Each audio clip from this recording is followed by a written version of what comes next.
Welcome. Today is Thursday, August 17th, 2023. It is 3 p.m. I'd like to call the meeting to order. Can I have a mover, please?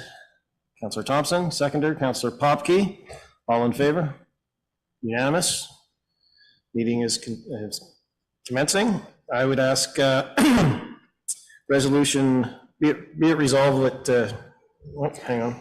Be it resolved that the Township of Greater Madawaska Council calls to order the August 17th, 2023 regular council meeting at 3 p.m. I just ask everybody, if you have cell phones, to turn them on airplane mode or mute, please. And if you would stand for O Canada.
Please be seated.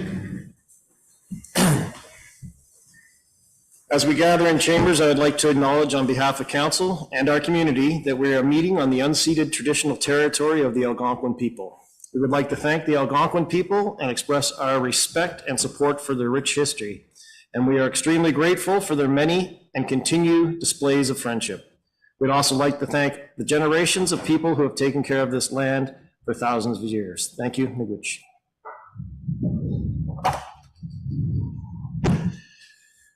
We move on to number 2, approval of agenda. 2.08.1, approval of the agenda. Are there any deletions or additions? I would like to make a change to the agenda, requesting that item 10.08.8, which is the needs assessment, be moved to follow item 5, the presentation for the needs assessment.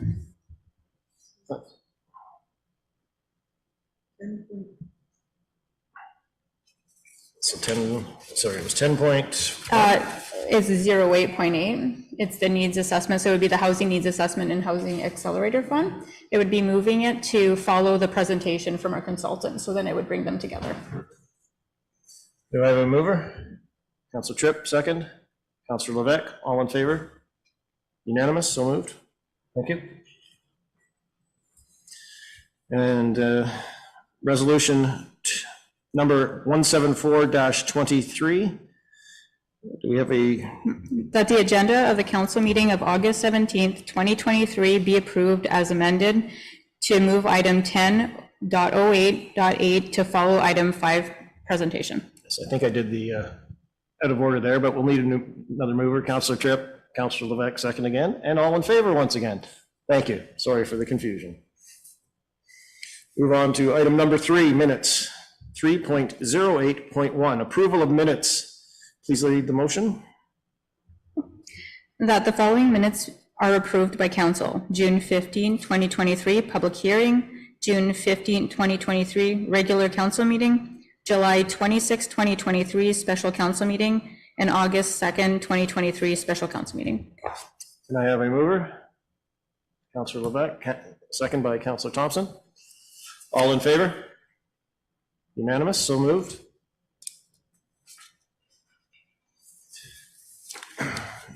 Section 4, declaration of pecuniary interest in general nature thereof. Oh, 3.08 on the top of the page, sorry. Also 3.08.2, accepted minutes. Please read the motion. That the following minutes are accepted by council. May 3rd, 2023, Madawaska Street Docks Committee. May 17th, 2023, Canada Day Committee meeting. June 14th, 2023, Canada Day Committee meeting. June 14th, 2023, Madawaska Street Docks Committee. June 26th, 2023, Canada Day Committee meeting. Do we have a mover? Councillor Tripp, second. Councillor Levesque, all in favor? Unanimous, so move. Now we'll get to section 4, declaration of pecuniary interest and the general nature thereof. Are there any declarations of pecuniary interest or the general nature thereof? None seen. Move to section 6, committees, 6.08.1. Oh, we crossed that out. Okay. Sorry, my apologies. Section 5 that is crossed out on my page is not actually crossed out. Sorry, my mistake. Delegation and presentations, 5.08.1, housing needs assessment. TWC, Tim Welsh Consulting Incorporated, will be presenting. Mr. Welsh on Zoom, is he? Yes. Can members of council hear me? Yes, thank you. Okay, excellent. And I'll check to see if I don't know if the presentation can be shared from your end or from our end, just to. We made it so you can share from your end. Okay. Nora, are you able to pull this up on the screen? Yes, I can do that. Just a moment. I'll just introduce Nora Onhoff from our office as well, who's worked away on this over the last number of weeks. And I will say a special thanks to Renee, who's been extremely helpful in helping us move forward on this in a very tight time frame the federal government has provided.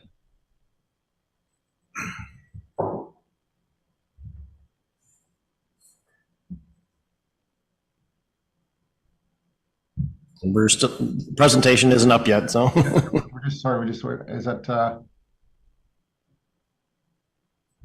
are you able to share that, Renee, or do you want me to take a?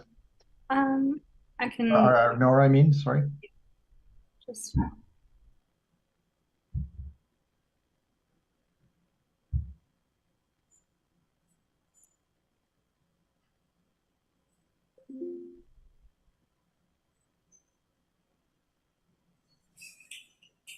I do have the presentation if you're running into any issues, Nora. There we go. Can councillors see that then? We can. You can? Yes, thank you. Okay, great. Thanks. So we're here to talk to give an overview about the Housing Accelerator Fund and the application that's moving forward through the Township of the Greater Madawaska. Next slide, please. We'll talk at a high level about what the fund is all about. We'll touch on some of the key points for the housing need assessment work that's been undertaken over the last number of weeks, as well as the recommended action items in the Housing Accelerator Fund, and then just touch on some of the next steps in this process. Next slide, please. So the Housing Accelerator Fund is an initiative of the federal government that was announced spring that is providing $4 billion across Canada to really the goal is to create more housing supply. As I think all members of council are aware, there's been very significant growth in Canada's population over the last few years, and the expectation is that will continue. So this fund is to be applied for by municipalities that have planning approvals to try and essentially create more housing at an accelerated pace. The federal government also has initiatives in terms of trying to help create more walkable communities, have a little bit more mix of residential development, of residential density, and that will obviously range depending on the communities that apply for this. The federal government's also interested in trying to support ranges of affordability. I'll talk about that in a moment. And they also have as a goal to try and have some of that development be more of a climate resilient housing and to create climate resilient communities. Next slide. So when we talk about ranges of affordability and mix of housing, there's a very wide range that we'll talk in. Some communities will have emergency housing for people who may indeed be homeless, or transitional housing to help those individuals to get stability. And then on the rental market, you have a range of social housing or rent geared to income housing, as well as affordable rental and full market rental. And then on the ownership, There can be starter home ownership that's more affordable, as well as full market home ownership. Next slide. So at a very high level, some of the key statistics from the housing needs assessment that was we put together. So we looked at a lot of the demographic analysis through the 2021 census data. We also looked at some of the current market ownership and rental market data, and some of the projections that have been were brought forward through the development charge study. Some of these key statistics members of council will certainly be aware of, that your population increased higher, more than double of the provincial average in the last census period from 2016 to 2021, and that your development charge study has projected approximately a continuing rate of increase in that range in the population. In looking at affordability of existing housing, average ownership prices are around $650,000. In Greater Madawaska, like many communities of Ontario, there was a very large run-up of ownership prices from sort of 2018-19 up to the peak in early 2022. And while prices have stabilized or even dropped a little bit in many communities, the fact that over the last 8 or 9 months, interest rates have gone up quite significantly means the cost of affording a mortgage on those on average homes is actually higher if you were buying now than if you bought at the peak of the market. One of the other things, again, won't be a surprise to members of council, when you look at the median age of your community of almost 59 years of age, and that compares a fairly big difference between the median age across the province of 42 years of age. You also have a very large percentage, almost 80% of all your households are either 1 or 2 person households.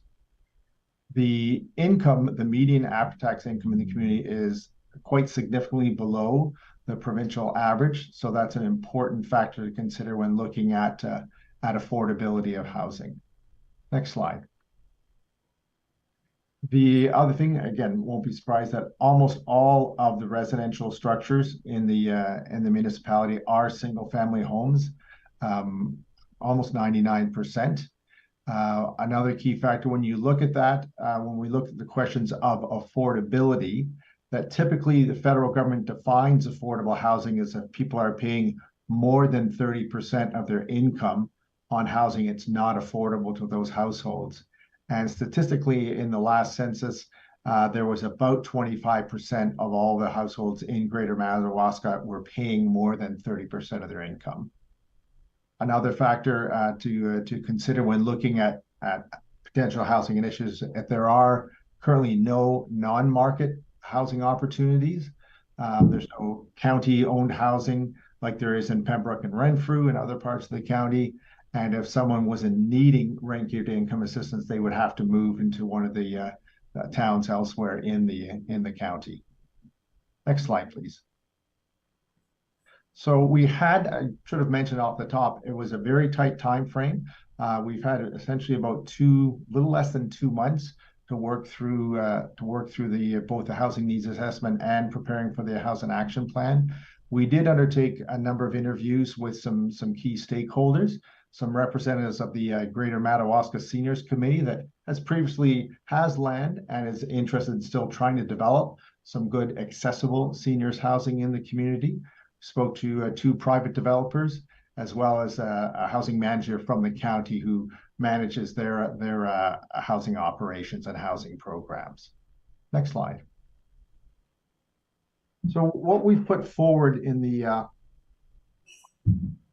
application, the Housing Accelerator Fund, the way the program is structured is the federal government is looking for a number of actions that municipal councils can undertake to help, again, accelerate the supply of the full range, so from affordable to full market housing in communities across Canada. So the idea is that that funding can be used for a variety of initiatives to help support those action items, as well as other initiatives that will help increase that housing supply. So on the supply side, one recommended action item is to continue to work with the community organization, the Seniors Committee in Greater Madawaska, to help them work towards a seniors development on the land they already own. Another recommended action item is to look at all of the municipal lands to see if there are that are appropriate, any that are appropriate for residential development, for new housing, and then considering the size of those, whether there can be some affordable or a mix of affordable and market, could possibly move towards an expression of interest to organizations or companies that want to develop that land into housing. Secondly is more sort of process and service improvement. A number of municipalities are looking at moving to online applications. So applications for planning approvals and building permits can be processed more early. That takes different software and some costs of that. So if this funding the accelerator funding is approved, that could help to pay for those costs. Additional planning resources. You've had some planning applications, and I know it's been a challenge in terms of getting planning staff and planning approvals. So to try and get some resources, whether it's for staff or for professional planning consultants that can help move forward, particularly some of the more complex projects that are going to be before your consideration by the municipality. There is the potential to look at trying to further incentivize different types of housing through through using funds from the accelerator fund to help effectively reduce or eliminate municipal fees and charges. But having those funds come in means that the municipality is not out extra dollars for doing that incentive. Next slide, please. So the other key actions we've identified is to work on promoting and improving the Ontario Renovates program that the County of Renfrew to help existing homeowners repair their homes, including making some accessibility changes in their homes. And as noted in terms of the relatively high median average in the community, that's probably going to become more and more a pressing issue, more of a pressing issue in terms of accessibility, so that people can stay longer in their homes and stay in their community. On the policy and program front, we're looking to try to have the planning rules be made more flexible for adding accessory units. Again, if you look at the stats we touched on earlier, most households have one or two people living in them. Most households are single family homes. And certainly people obviously very much want to remain in their homes and to have more flexibility for if a few of those homeowners want to add accessory units, to make sure the planning rules don't block them from that, so they can either stay in their homes, maybe supplement their income through the rent from an accessory apartment, or if someone else wants to just convert to have the home be 2 units, or I'll say a garden suite or a granny flat, sometimes is the language used on some of your larger single family lots.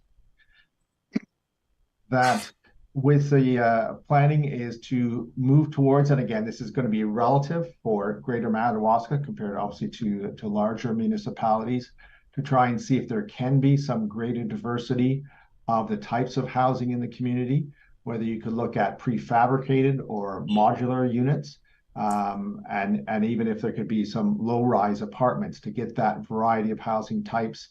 Again, particularly that will provide options both for people as they continue to age in the community, but I think quite frankly, there'll be a growing as your community continues to grow, and if it's growing as an older than average population, the need for services, whether it's personal support workers or others that can help service the needs of seniors in the community, to have housing that's close by, that's local, that a personal support worker who doesn't get huge wages can afford and can live close by in the community. It's going to be a very helpful thing to have that greater range of housing stock in your community. Next slide, please. So just quickly on the next steps, Housing Accelerator Fund is ready to move forward to be submitted by August 18th.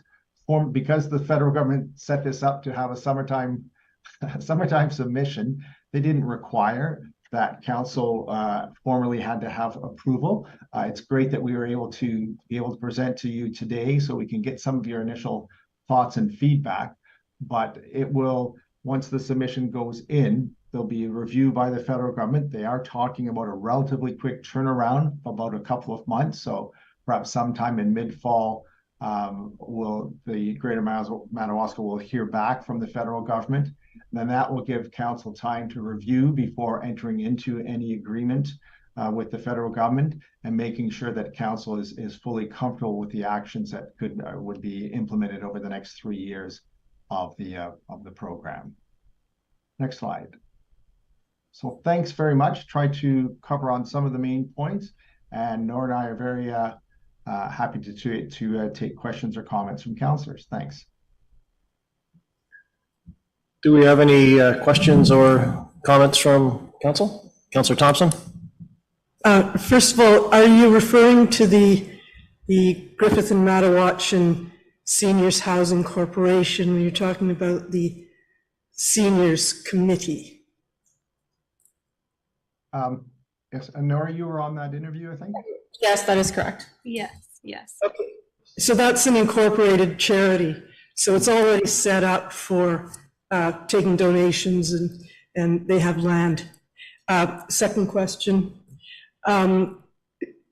Always we're talking about density and walkable communities.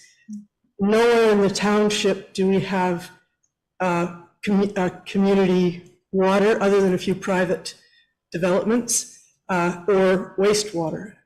That makes density really difficult, and it puts the onus on the developer, if they're going to build densely, to have a private system. And I'm wondering if that's been factored in.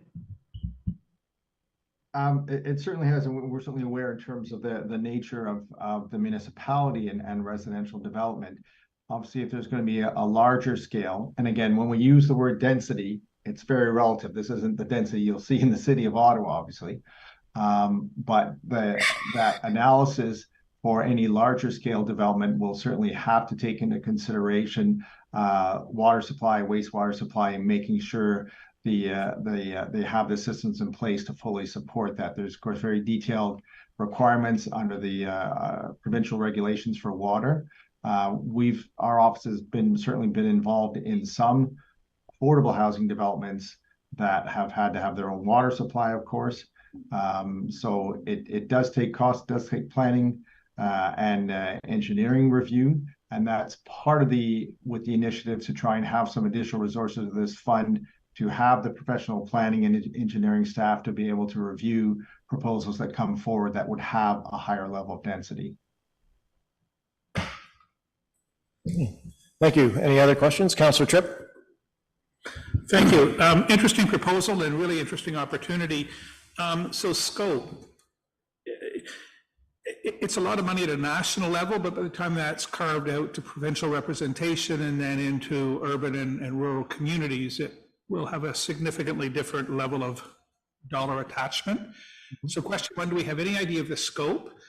And the second question is, considering it needs to go in tomorrow, I'm assuming this is really almost not an expression of interest, but it's the first round of showing our interest in almost an R&D process for secondary consideration. Is that fair?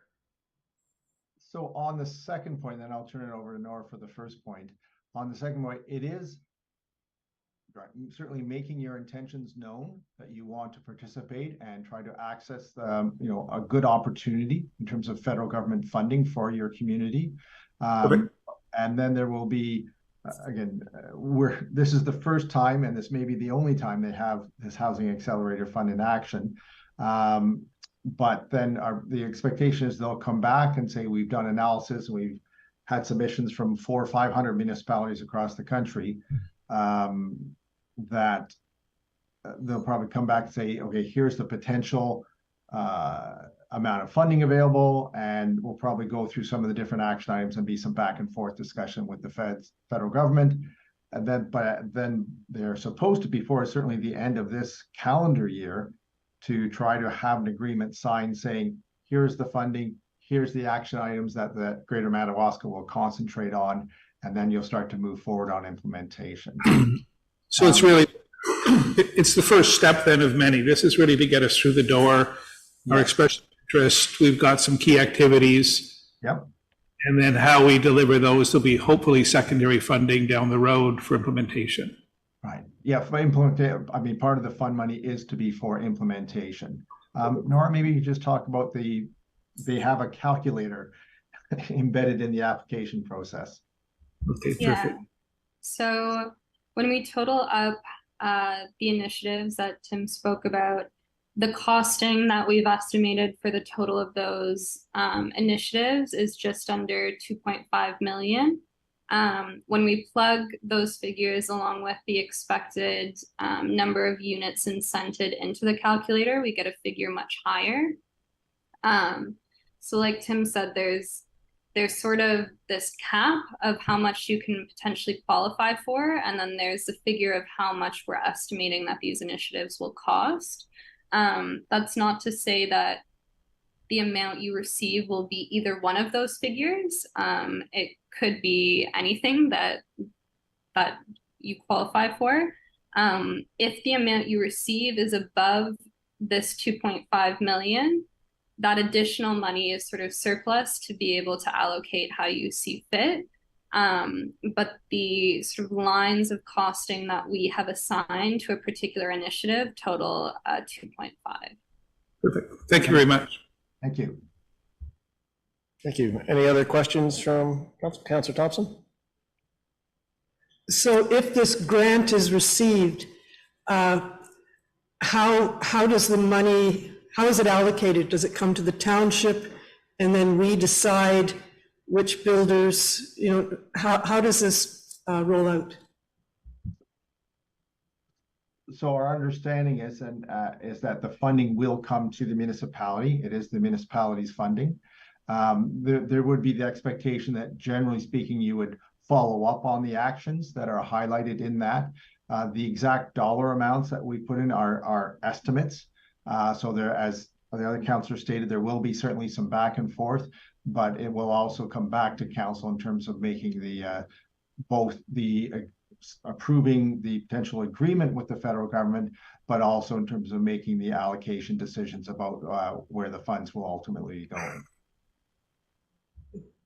Thank you. And I'd like to add to that too. How it's structured in the application essentially is every item has a cost value attached to it. And so, for example, the initiatives are mostly funded through us to, you know, hire another position or procure land. There's funds there. So these are the types of projects. When it comes to, we have only one that would be connected more to an outside party, which would be the seniors housing corp. In this situation, we're looking more at for the ability to assist them in a feasibility study or a concept design or that type of work. So we would be providing them funds to be able to do that type of work. So it would be more partnerships. In none of these cases, we're looking at directly providing a developer with money. It's more or less providing them maybe with land and incentive to build. Thank you. Any other questions from council? So I think to summarize that this is our application that needs to go in tomorrow, and so that we can be part of the process, and that's the start of the process. And once the federal government makes their decision on who receives funding, at that point, we can then start modeling how it's going to be spent and how we want it, how we want to look. So I think it's important to understand that this is the Housing Accelerator Fund that we need to get the paperwork in tomorrow just to be part of the process. Okay, and I think, is there any other questions or concerns or comments from council? No? With that, I think we'll then, as we indicated at the beginning, we're going to move 10.08.8, Housing Needs Assessment, Housing Accelerator Fund. To Renee, please read the motion. The council receives the housing needs assessment report prepared by Tim Welch Consulting, and that council approves the action plan as outlined in this report and directs the treasurer to submit an application to the Housing Accelerator Fund. Do we have a mover? Councillor Levesque, Councillor Thompson, second. All in favor? Unanimous? So moved. Thank you, Tim and Nora. Thank you very much. Thank you. You're more than welcome. Best of luck. Thank you. Bye-bye. Okay. So now we move on to section 6, committees. 6.08.1, the 2023 Candidate Committee Final Report. Information item, Community Chairperson Jean Libby and Deputy Clerk Robin Eman will present. Jean, if you'd have a seat at the front there. And you just need to turn your mic on too, please.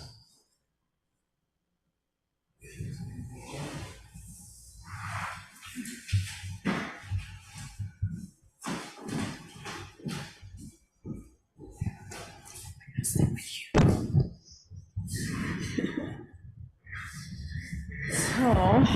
we, the candidate committee submitted this memo as per the 2023 candidate committee terms of reference. The committee was required to submit a report after the event, reporting on the successes, the challenges, and the financial implication of Canada Day of 2023.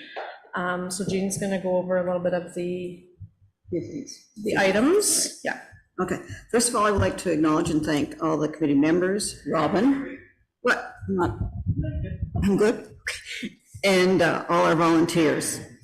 The challenges that we had this year were the fire ban, weather, and COVID fallout. These items greatly impacted the attendance. We estimate that the attendance was down by about 50%, at least with children.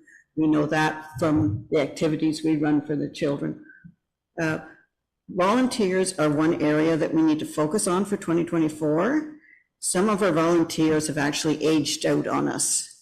We need to look at recruiting new ones. Volunteers are how we run Canada Day. It's completely a volunteer-based activity, except for a few suppliers we get in.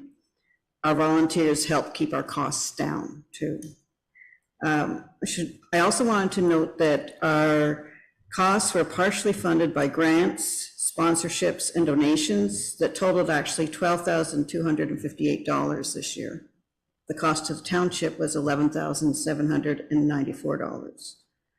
And that's basically what I have to say, other than I would encourage council to vote for the outgoing committee's recommendations to establish a committee for 2024 as of September 2023, because it's better to get started as soon as possible for next year. Thank you. I had just added at the end of the report too that I found it interesting, the information that Capital Pyrotechnics gave me after the event was about the environmental impact of the show. They said that they participate in a tree planting program with Rideau Valley Conservation Foundation, and they get a report about the emissions of the actual show for the manufacturing and the transport of the products, and then the actual igniting of it. And that, even though it doesn't have a huge impact, it equaled out to approximately 4,500 kilometers driven by one car. And that would require 2 trees to offset the emissions created, and that they go ahead and they plant 9 trees on behalf of the show to offset the. Thank you. Anybody have any questions? Any questions from council? Councilor Tripp? It's not a question, just a statement. I think on behalf of all of council, Jean, I'd like to really thank you for taking the chair on this year. And I think last year, and being around this table for a long time. But we talk about the success of Canada Day.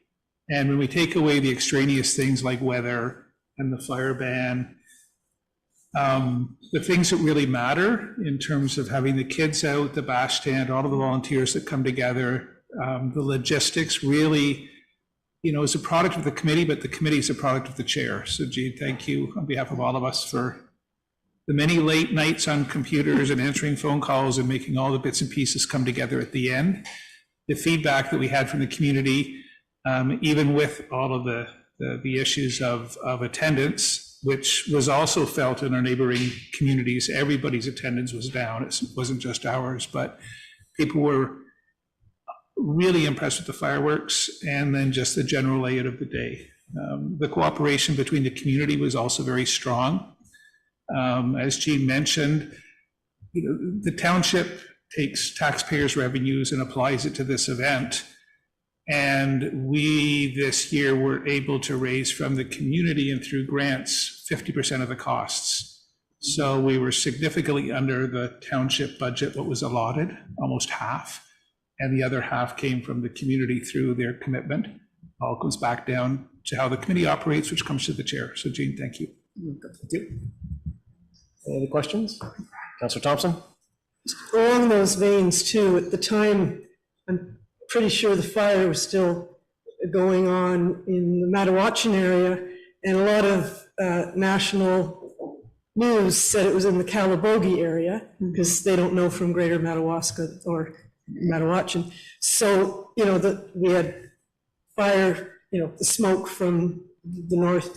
So, I wouldn't fault the organizers for a lack of attendance. There were people that just weren't coming here because they were afraid. So anyhow, I think it's very well done. Thank you. Thank you. Any other questions, comments, concerns? Thank you, Jean.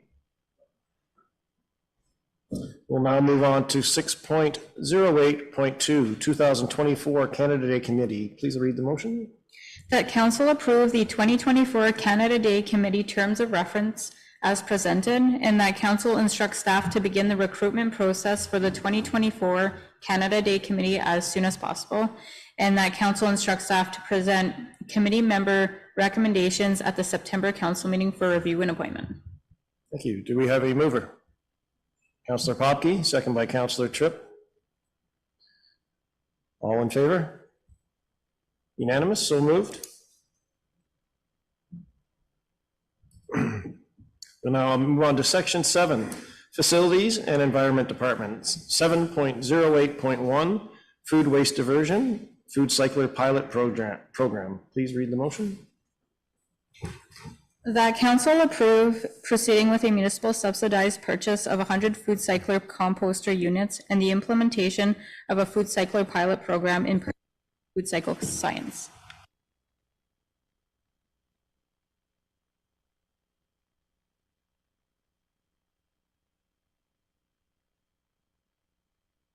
Speaking on background, Leonard?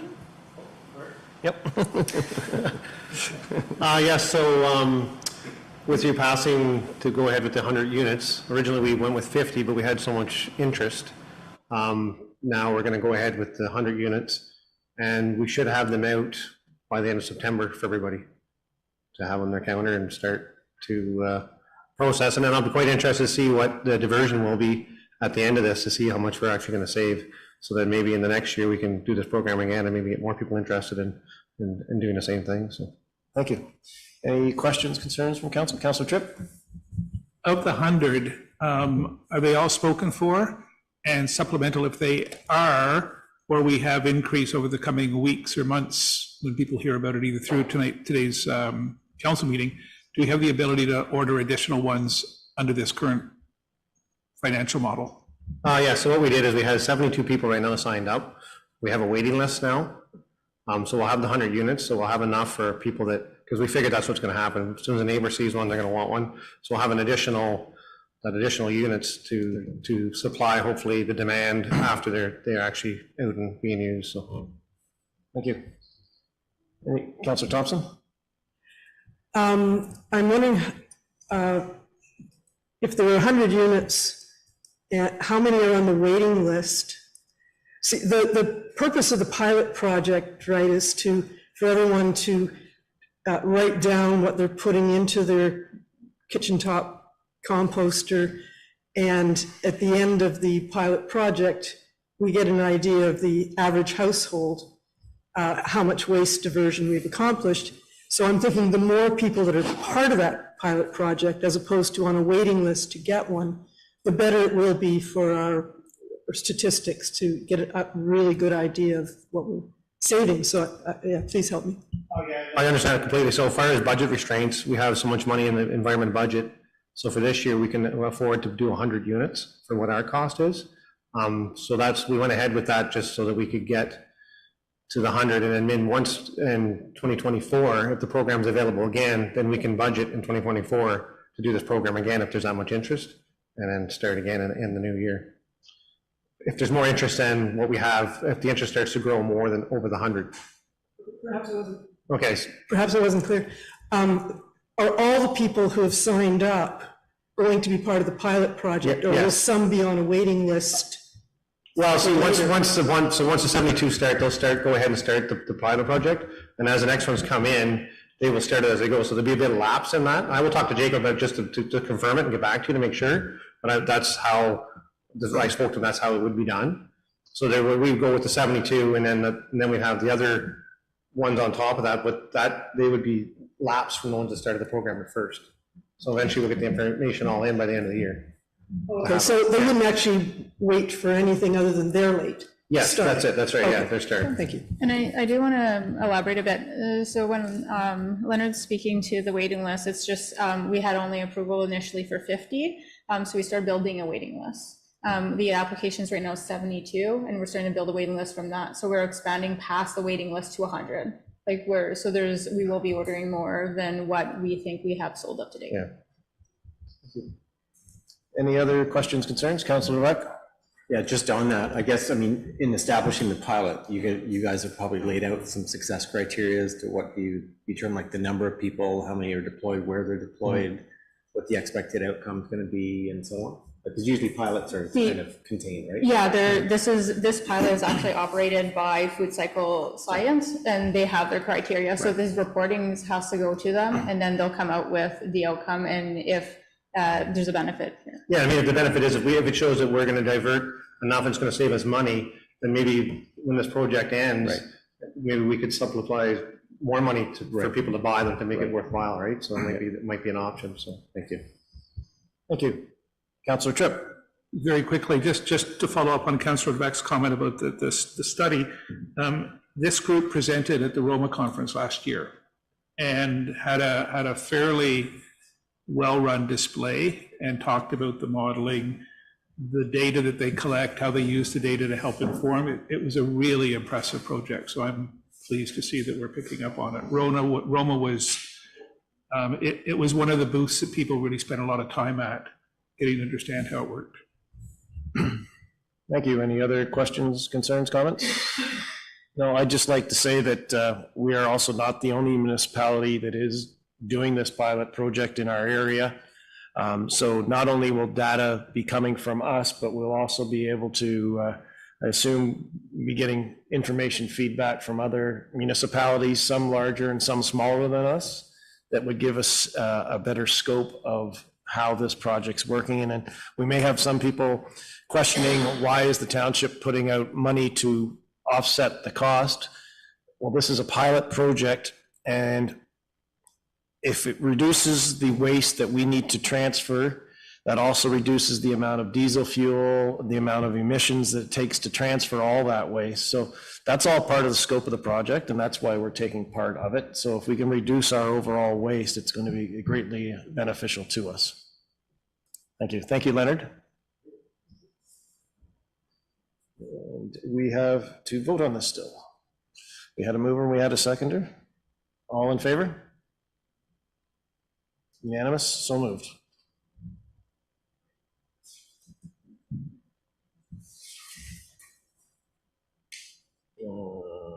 Which one?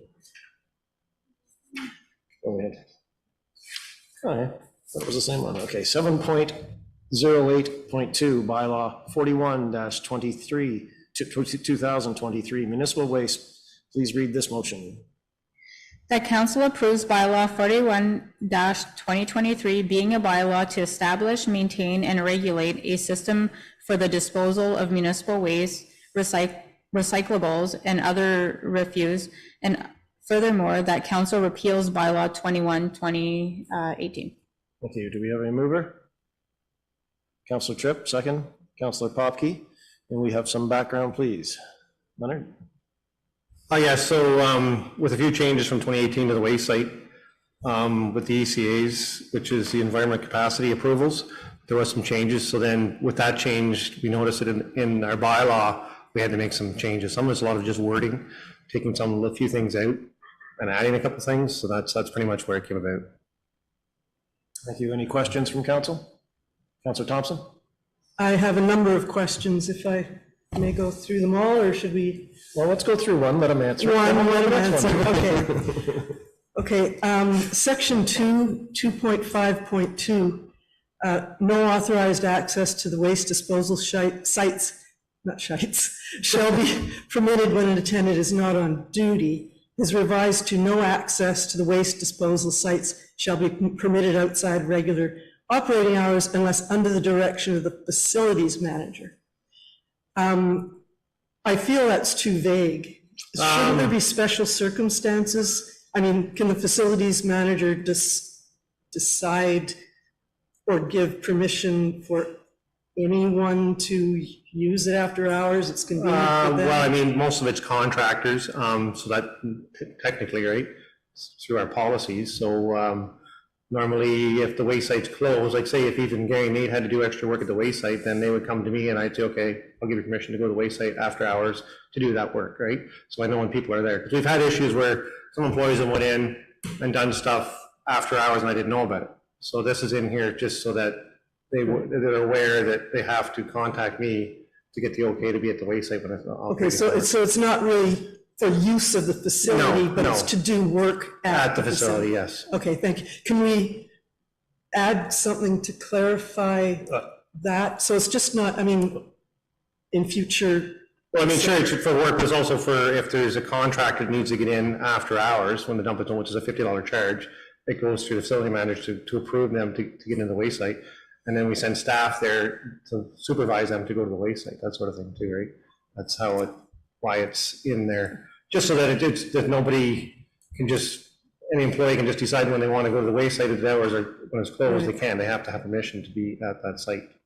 Okay, I just feel it's a little too vague. I think possibly what, maybe not a misconception, but is under the direction of the facilities manager.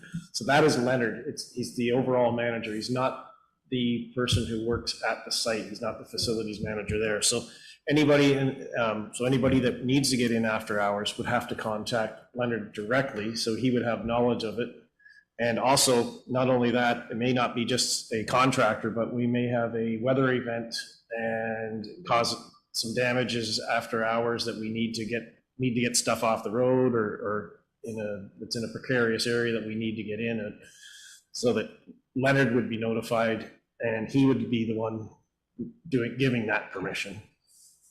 I understand that. I just feel it's too vague. It should be maybe something added for work on the site, or so that it's clear that it's not just. Yeah, it's just, there's we could add it, but it'd be a whole page, because there's so many things that I could allow people to go to the waste site for, correct? Like engineers to do testing, like it just, the list goes on. So I mean, so as long as it goes through me, I can make the decision. I mean, as long as it's showing that somebody's got the decision to say that is taking charge to know who's coming and going, right? Okay. I mean, I could add all sorts of things in there, but I don't know if that would be necessary, because something's going to come up eventually, and if you have to keep adding to the bylaw. Okay, as long as it's not for regular use of any kind. No. Regular use is the hours of operation. That's regular use. This is for after the regular hours is closed. This is for emergencies, or if a contractor has to get in, they pay the extra fee, which is already in our policies for them to access the waste sites after hours. Okay, you're welcome. You had other questions? Yes. The next one is section 4.3. Currently, well, I could read the whole thing, but currently the attendant, who's the person who works on site, can set aside things that are reusable. And it says the revision would be that these things must be removed before the close of the day. Yes. And due to lack of space. Excuse me. A lot of a lot of people use that as a waste diversion tool. And we have personally have dropped things off at the site toward the close, put in, and the waste attendant says, this is great, it's a desk, really good sturdy desk. We're not dropping it off with the assumption it'll be thrown. There is plenty of space. I don't know how many hectares we have at the Griffith site, and I'm sure it's the same it might not be the same at others. But close of the day, I feel, is too restrictive. If we really want to do waste diversion, I've seen bicycles set aside, perfectly good bikes, and then the next time I'm there, I see them crushed up. Lawn swings, all kinds of things, and I find it's disheartening for the attendants they feel good when they're able to say, oh, you get this, do you need planters, do you need this?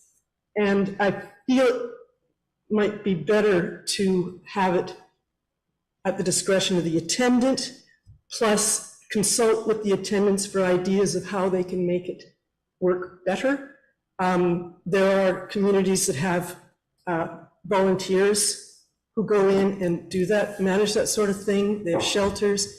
Larger communities work with Habitat for Humanity, where they actually have a Habitat for Humanity store, where you drive through. First thing you do is you drop off your reusable items for resale.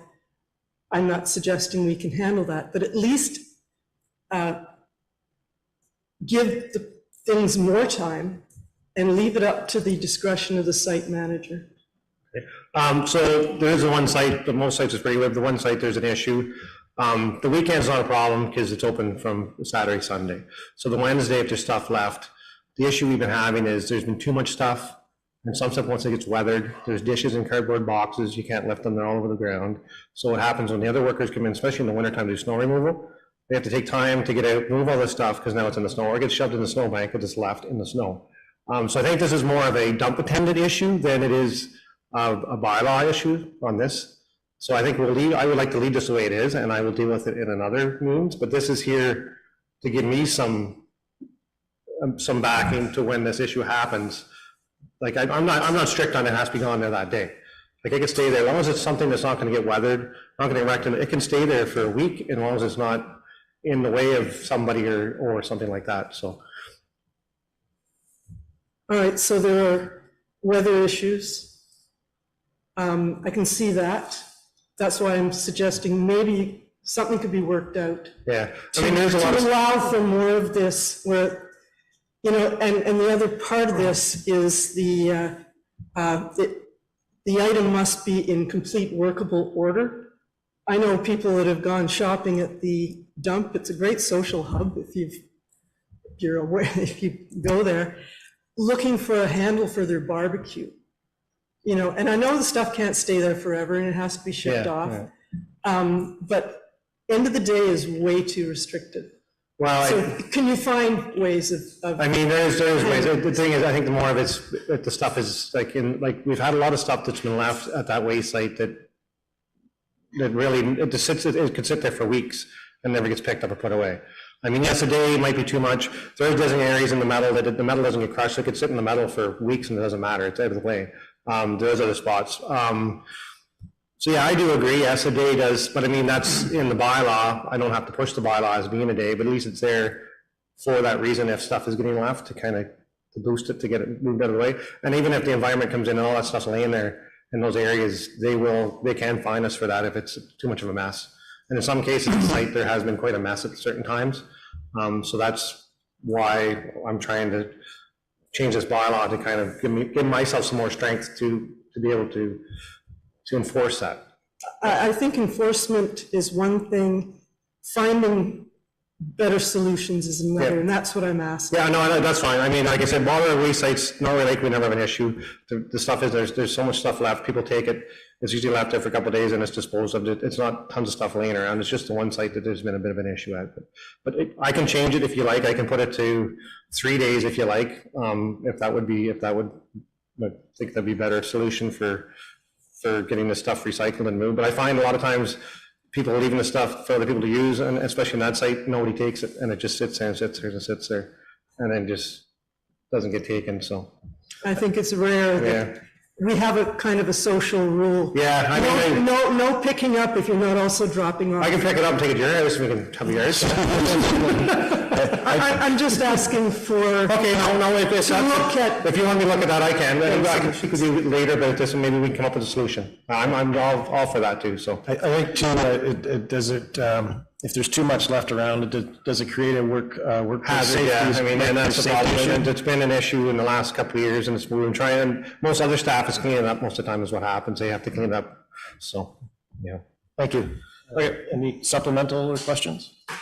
Councillor Levesque? Just on that, like, as we're entering into our strategic planning, this could be an opportunity, like, to grow it into something that you're talking about. Like, there's one thing about getting rid of the waste later versus coming up with a program that you're referring to, which is some sort of storage area and a place to go look and pick through stuff, that kind of thing. So I think that might be an opportunity for that kind of discussion.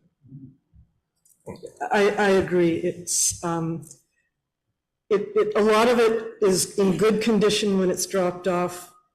And if it's kept in a clean, orderly place, we have volunteers to help. So that's something we can look into. I think when we do that too, the front end staff should be there to offer suggestions.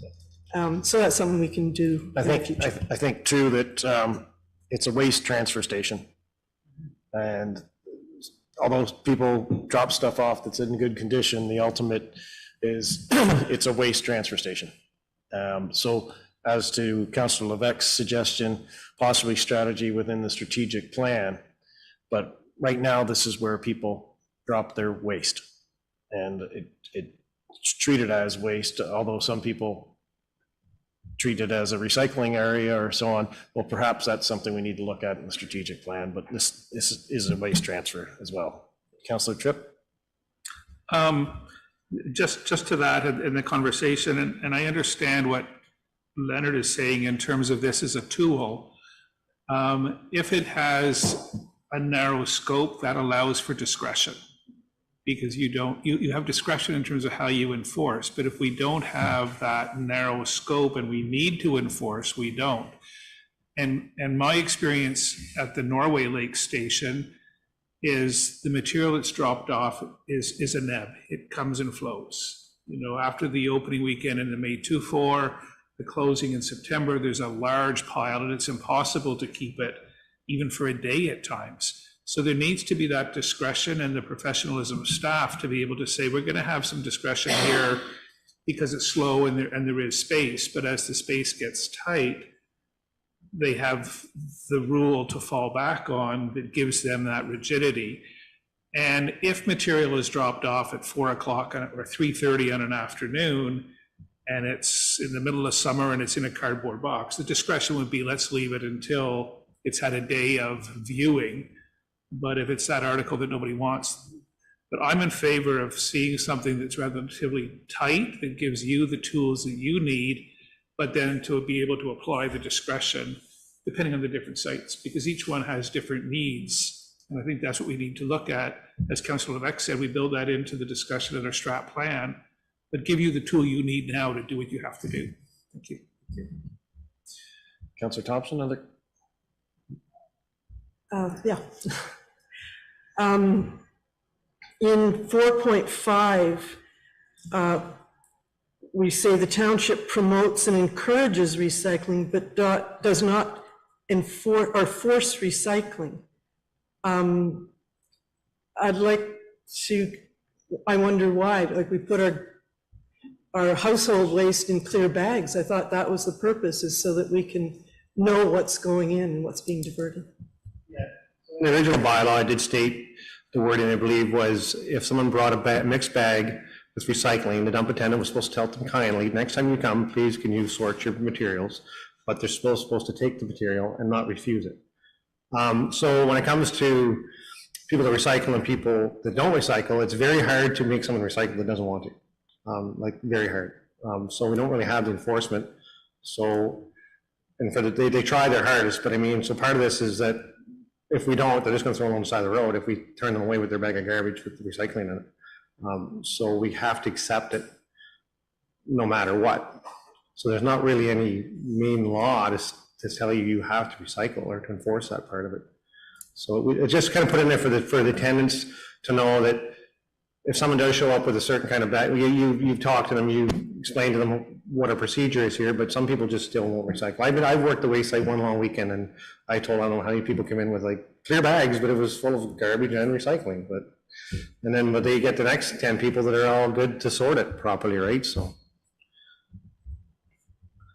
Yet, demolition, we enforce demolition, separation, but not recycling. I think, going back to Jeff's point, we really do need to work on this whole portfolio, because there's so much more we could be doing better. And out of the strat plan, I know waste is, from what I've been hearing from people, I wouldn't doubt that it's going to be a major thing. So I suppose for the purpose of cleaning up the current bylaw, we can keep things the way they are, but just something to think about. I mean, even when you look at our public areas, we don't put separate recycling and garbage out because in the past, people don't separate it. Everything gets dumped in, mixed up in both containers. And then I know and for my staff to go through that and sort that, that's a health and safety issue, right?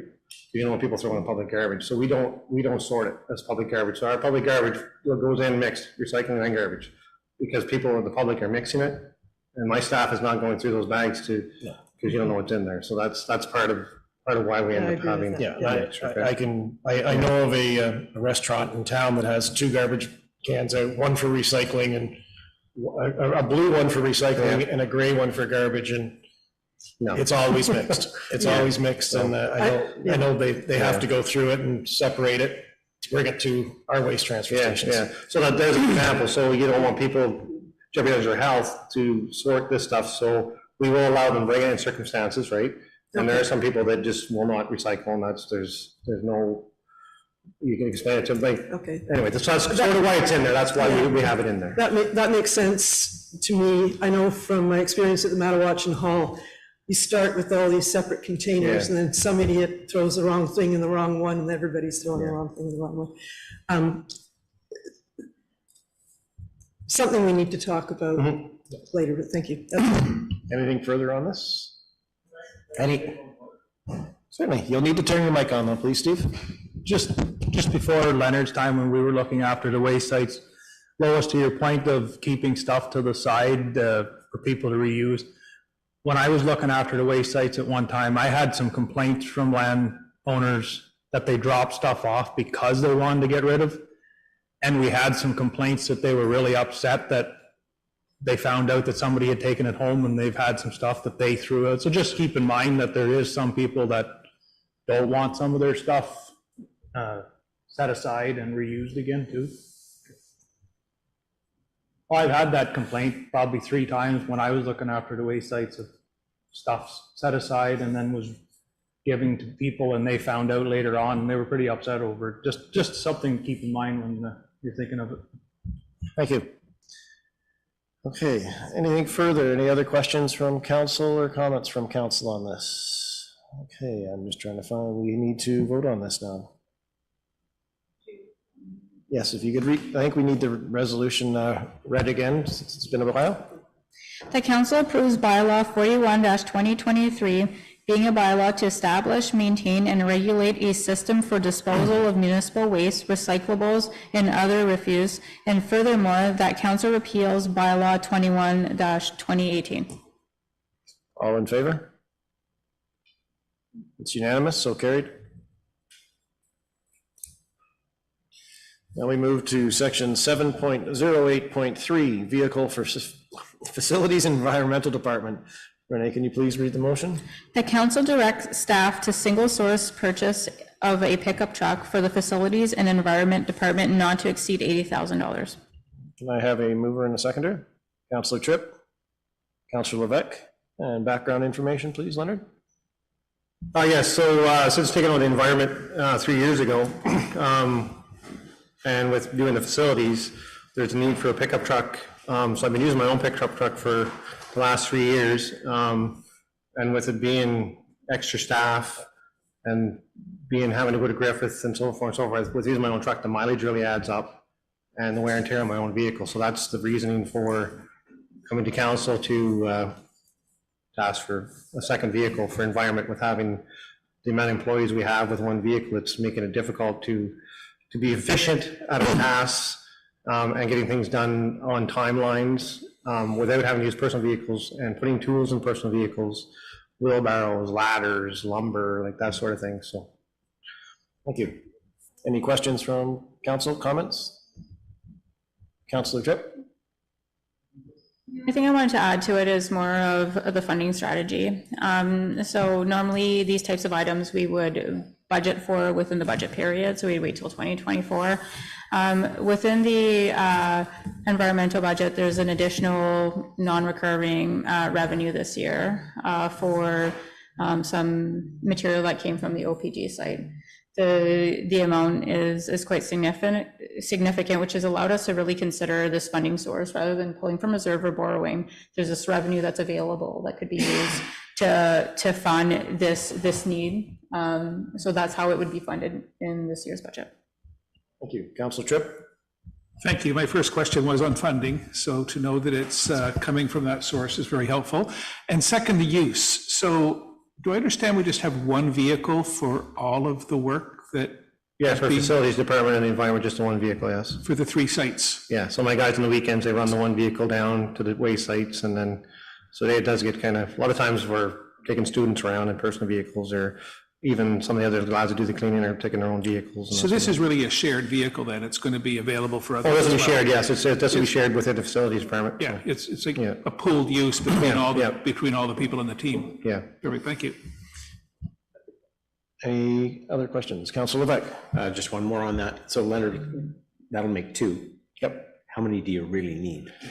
Well, now, if I knew you were going to ask that question. No, but I mean, like, do you see a future where? As of right now, the second vehicle definitely would make a big difference. As of right now, maybe in 2 or 3 years from now, possibly, as we grow. Because like, we're doing the trails in the parks now too. We're running up to, and like with Lois said, with Griffith, and I understand how with garbage cans and wanting to put more bathrooms up there, that's where going to be another need for these vehicles to travel more to Griffith. And we are doing more trips to Griffith, which does put a lot of wear and tear on vehicles, so.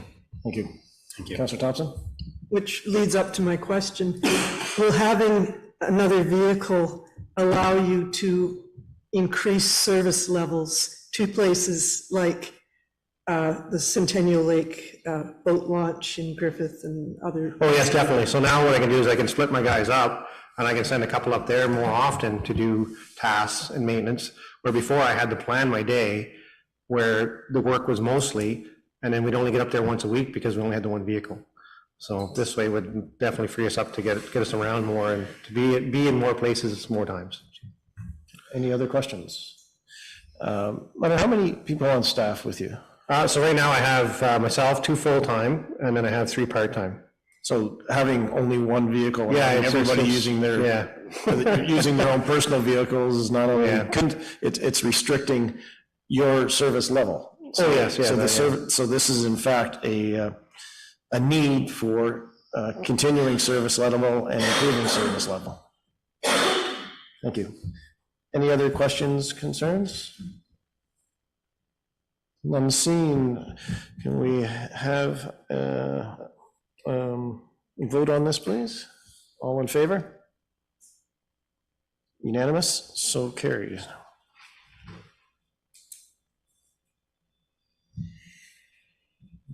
Public Works Department, Section 8, 8.08.1, Private Road Standards Policy. Could you please read the motion?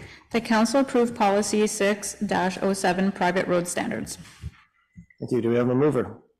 Councillor Popke, second. Councillor Tripp. Background information, please, Steve.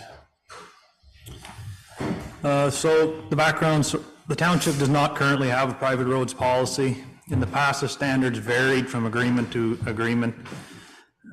It is imperative that the township have a private roads policy setting standards to ensure there is a safe road access for private road users, including emergency vehicles. The Township of Greater Madawaska recognizes the importance of private roads as a form of development, providing municipal tax base and assessed property values, and the roles of private road users in supporting the local economy.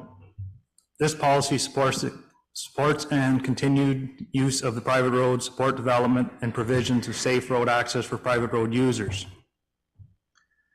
This policy has been developed to guide and establish standards for the development of new and existing private roads within the Greater Madawaska Township. Thank you. Any questions, comments, concerns from council? Councillor Thompson. Hi. I understand we do need a private road law. This might be something that'll also come out of the strategic plan, but we have a lot of narrow roads that are wonderful. People love them. I'm thinking of the Frontenac Road, Mount St. Patrick. There are roads that just love the windies and the narrowness, etc.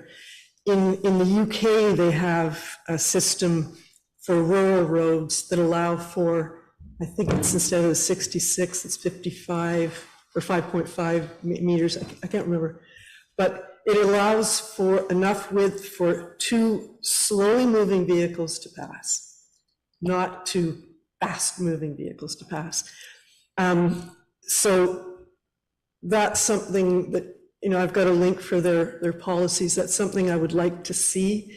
They have, if you add a new road to one of those small roads, it's got to match. So that's where they get that rural countryside feel, and they keep it. So that's something to consider. My actual questions about this, 6.0 township road access to private road. When a private road abuts a municipal road and the private road standard is greater than the connecting road, the owner may be required to bring the township roadway up to the minimum private road standard at their cost prior to any development. It doesn't explain, is this a road that hasn't been touched since the wagon wheel days? How long is that road? So if you've got property on a long neglected municipal road and you decide to build a permanent residence there, are you required to fix up the road to your house? Well, normally these ain't, a private road is going to be just like a development. They're not going to put it, if they put the road into one property, it's just going to be their entrance. This is for a private road. So like, if the developer comes in and is going to put a bunch of lots in and build a road into all these properties, that's a private road. So they'll have to bring that up to the private road standards so that all these people can use this road.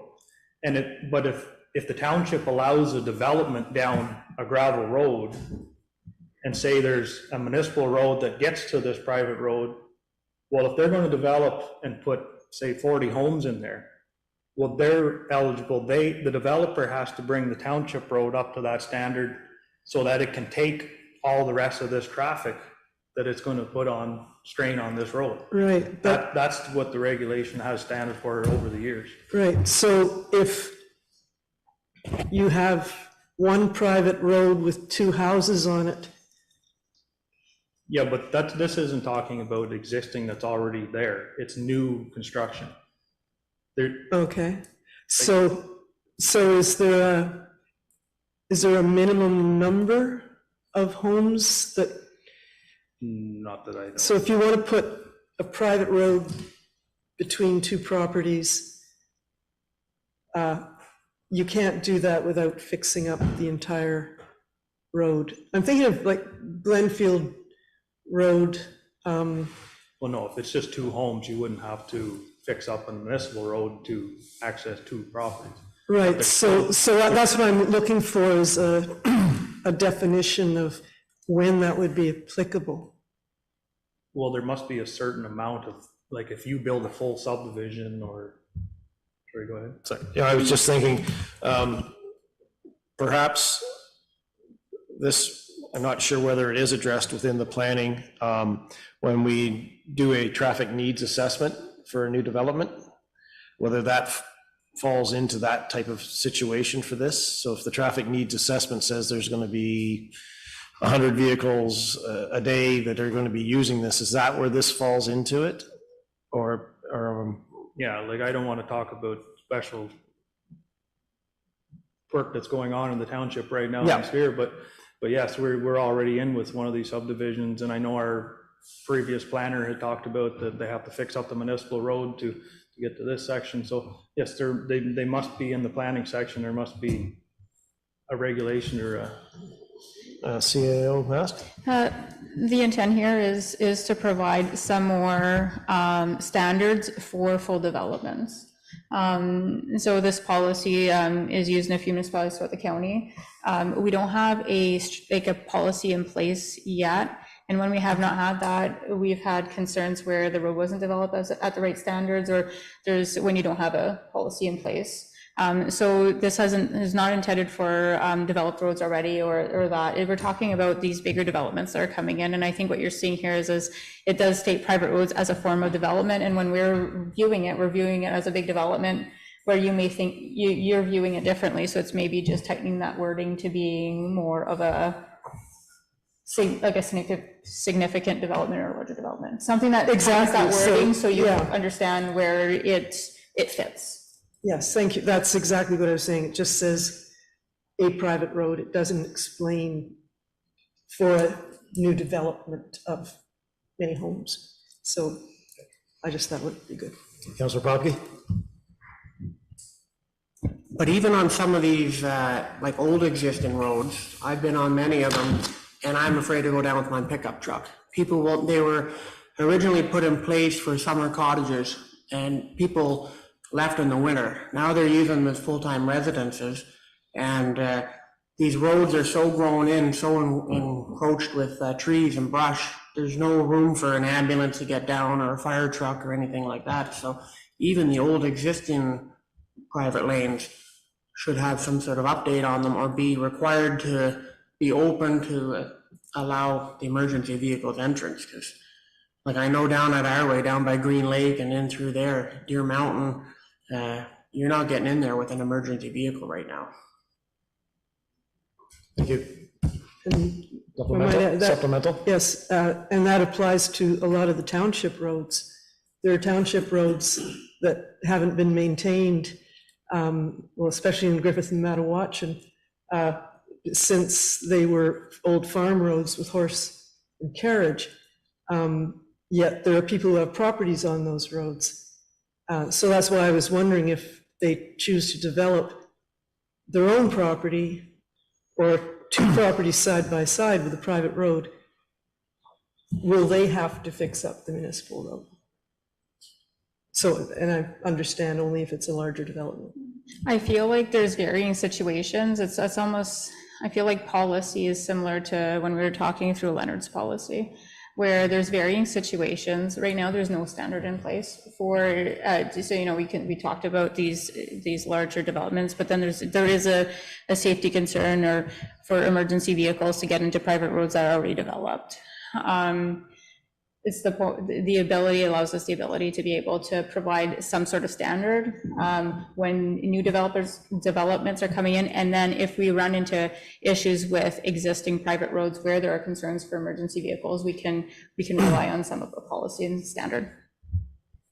I believe, if I'm correct, in the past, we have had some situations where emergency vehicles were trying to get to locations, and because of how narrow they were, that we had to call in our other employees with chainsaws and so on to get the emergency vehicles in to help the people. So I think having this standard with a width clearing of 9 meters, that's adequate for the fire trucks to get in and any ambulance services. And we saw with our recent wildfire out in Madawaska, that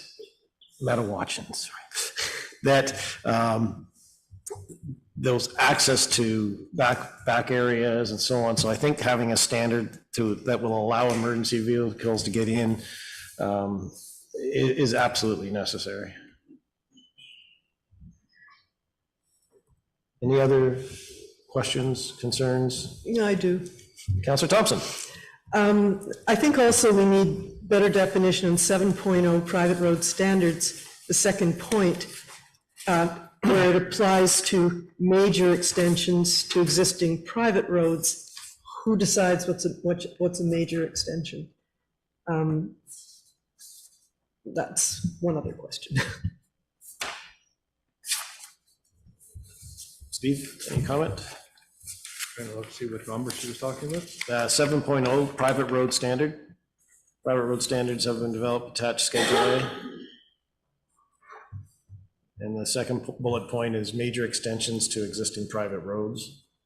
So it's regarding Schedule A, which shows the standards. These standards should be the minimum standard accepted for new private roads, major extensions. Well, that would be up to the planning department. Like if there's going to be a major development, say at the end of a private road already, and there's going to be more dwellings added, well, the new section would have to come up to private road standard. Okay, so that answers my question. It's up to planning to decide what is major and what is minor. Yeah, like, yeah. Okay, thank you. I just want to clarify too, the private roads standards policy was difficult to bring forward because it falls a bit within public works, but it's not public works maintenance. It falls into a requirement for us to have in planning for developments coming through that they lean on, so it's kind of limboed a bit. So yes, it falls within the planning department when it comes to this purpose. Thank you. Any other questions? Councillor Thompson.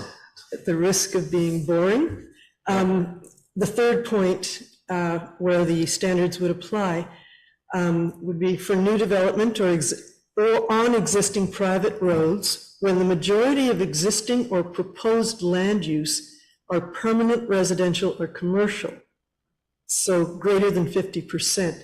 So once again, we're talking about new development, but we're not really saying how much. Like if you've got 2 residential homes and 3 seasonal homes, and you build 2 more along that road residential, does that put you into a new category? Are we talking developments? Thank you. I believe that's probably would fall under the planning department once again to take into consideration. But this is actually, so that this would actually give the planning department some standards on which to meet and act upon. And okay, go ahead. Councillor Thompson. Are we allowed to insist that private roads have something like a condominium corp or road association, cottage association, so they can charge fees to homeowners where everybody sends in the money, so there is a guaranteed fund for maintenance? Is a township allowed to do that? I am going to defer to our CAO for that answer, and then she'll probably throw it back at me. I'd have to confirm. I would assume that we don't have authority to enforce any requirements on private roads for that type of maintenance, that they would enter into their own agreement. I know it just from background in other areas of Ontario that one area I'm thinking about, they tried to institute something like that, but then there was the private roads with only one ownership, or private road, and so they couldn't do a blanket saying you needed a fund or a committee, or I know that they ran into issues with that, and I don't know whether that was ever resolved or not, but I'm just going from memory of something I know in the past. Thank you. Is it something that we can look into? Thank you. Any other questions, concerns? Councillor Tripp. Just to come back to the background on the document, it says that we do not currently have a roads policy. So I see this in the absence of a policy. This is our first step. And it's a topic with a lot of breadth to it. And coming out of the gate, I think this is quite strong as a first step. And I think it should go forward, recognizing that development is coming and we need as many tools on our desk as we have to help manage and structure the development and the extension to existing development. But I see this as a first step, and as things change and we get experience from the change that's coming to the community, we can keep coming back to this document and amending it. And we also have the impact from the strat plan coming and the discussions that will happen around planning as we develop our planning system and get a planner in place. All of these pieces of the puzzle will, I think, grow this into a really robust policy. But there's a point where we have to say we start today. And I think this is a good document, a lot of good questions, but they're questions for down the road. As with Leonard, we need to give our team the tools they need to start working today and then come back to us through conversation with amendments to it. But we need to give our team the tools, and I think this has come forward in the absence of a policy is a pretty good policy to start with. Thank you. Thank you. Any other questions, comments, concerns? All in favor? That is unanimous, so carried. We now move on to 8.08.2, bylaw number 44-2023, assumption of lands, Ferguson Lake. Could you please read the motion? That council approves bylaw 44-2023 for the assumption as a public highway, several portions of Ferguson Lake Road. Thank you. Can I have a mover? Councilor Tripp, second. Councilor Levesque. And background, please, CAO. So this is the final component of procurement of land for the road realignment for Ferguson Lake Road. It would have come to council back in 2022 that we required little portions of the road, which is, I think, included in the mapping here on these agreements. At the time, there were agreements made for the purchase, sale of land. And so since then, we have confirmed that only 12 encroachments were required. And this final step is just for the township to assume the roads that we've already built on. Thank you. Any questions, concerns, or comments from council?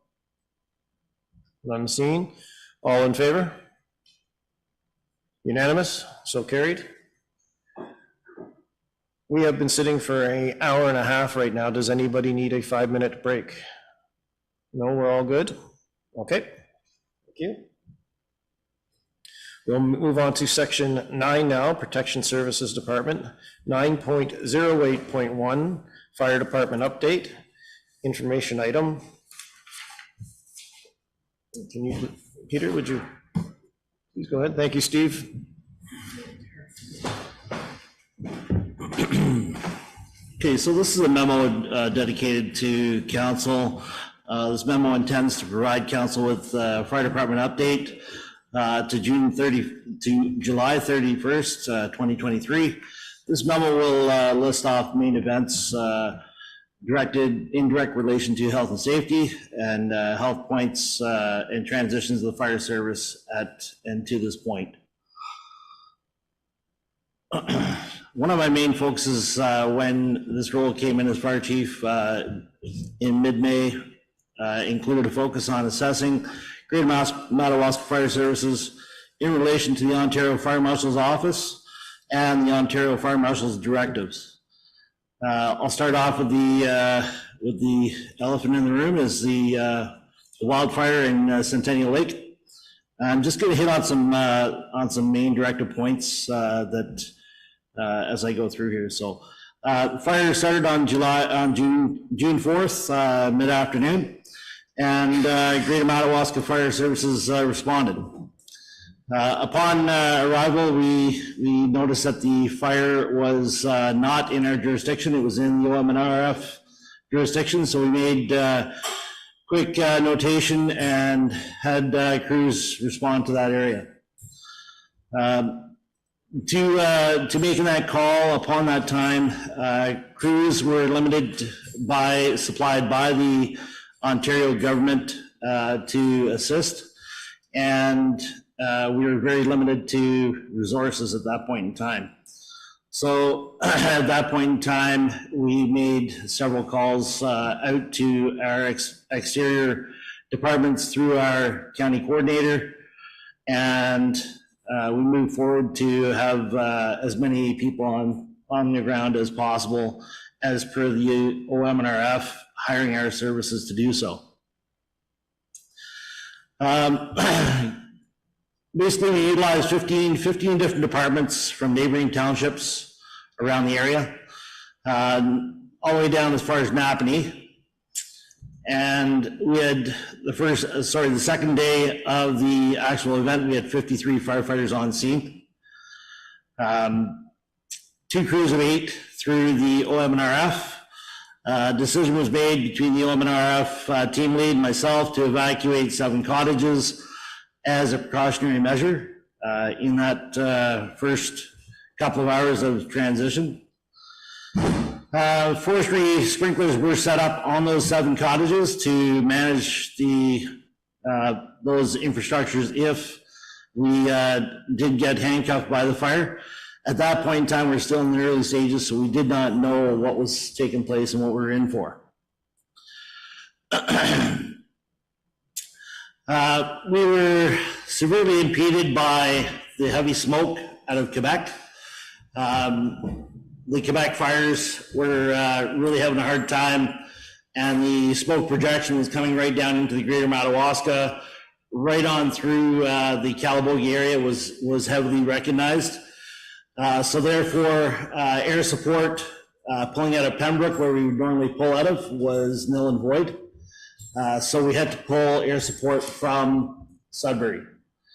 The air support that we were supplied with were 2 Otters and 1 C415, which the 2 Otters could not break through the canopy with the amount of water that they were displacing, whereas the 415 was making a severe impact, was slowing the fire to the point where we can manage it and get around in front of it, and at that point in time start to encapsulate the fire.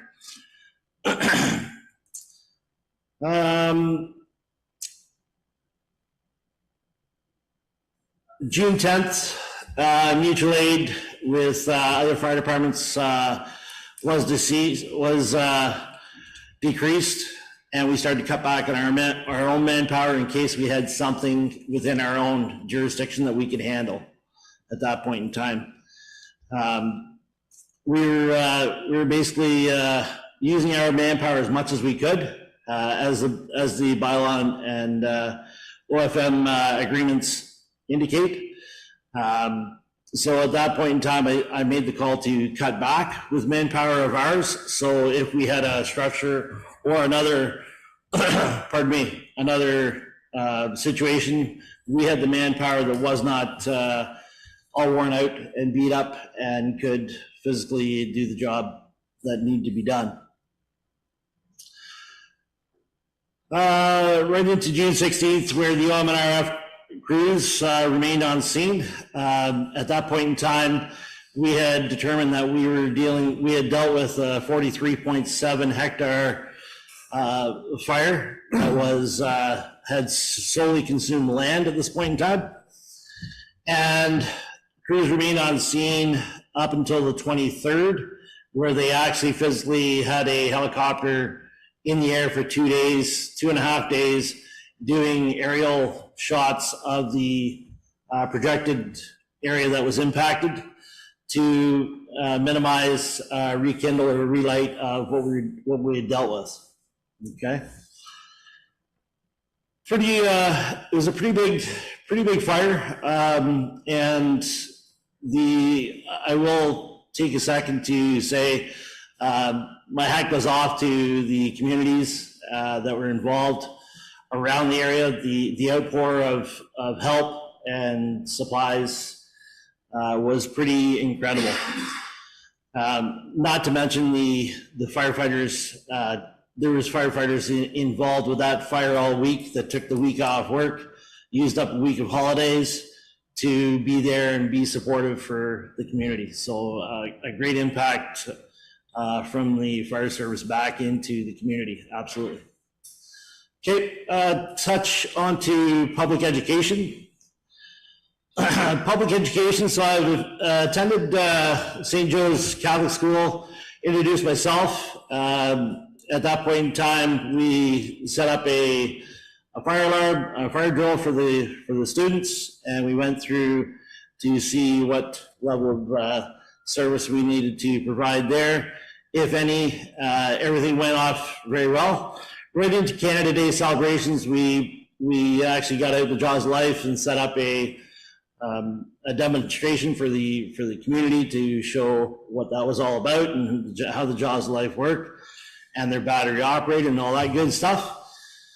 Right into annual fire department boot drive. It was in August of this year, and show and shine up in August again, up in Greater Madawaska for the Lions Hall, and Greater Madawaska fundraiser Centennial Lake, which raised funding for the fire services up over, I believe it's up over $8,000 now, which is incredible as well.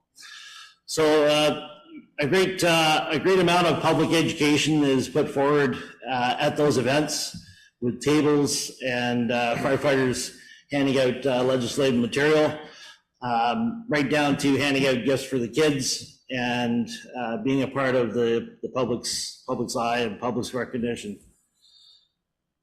Fire prevention, I've touched on at this point in time. I've fully taken over all services that we have previously hired out Renfrew for inspections across the township. So I've currently done four restaurants, 4 campgrounds, and did 1 expansion of occupancy load with large venues to Calabogie Peaks. Right into visitors for within the fire service. As you may all know, Lord Pryor was in the Ottawa district with a previous, I guess, convention that he was involved with. This gentleman is held very high. He's one of the highest ranked nationally in the world for ambulance services, and very, very well known, very well renowned, award-winning author of books and whatnot, as well as a firefighter himself and his wife. He made great efforts and was able to get over to the Calabogie Fire Hall. Went through the fire hall, met all the people that were involved in the Centennial Lake fire, because it was this fire hit a lot of desks across the globe, believe it or not. So he was very, very impressed with the actions and the amount of work that was done over there. He actually handed out award-winning recognition pins to every firefighter that took place, and also presented the township with a life safety award, which is a very, very high award as well. So very overwhelming day, because that gentleman, to take his time out to come out to our little community, was pretty great. It's just not done every day. All right, recruitment currently for Griffith Fire Hall is underway. We've been in recruitment mode now for the last month and a half, and progressively moving forward to build that fire hall up to the standard of where it needs to be with personnel and people to service the people in that area. And currently working on a program to set out a mailer portfolio, small document portfolio flyer, if you will, to all the people in that region, from the DACA Center right across to just the side of Denby. And hopefully we'll get some traction there as well. Currently, I'm in process of building a junior firefighter program for youngsters with their current fathers or siblings within their families that are currently on the service and have a great passion to get into the fire service themselves. Currently in the middle of building that process and making that happen. There's quite a bit of traction throughout the community at this point in time for and a great need for it as well. I think it would be a huge asset. Right into health and safety. I've covered off many audits in the service dedicated to health and safety, from fire apparatus right through to personal protective equipment, into lifting ancillary fire hose, simple fire hose training, statistics, pumper operations, certifications to date, and not expired at this point in time.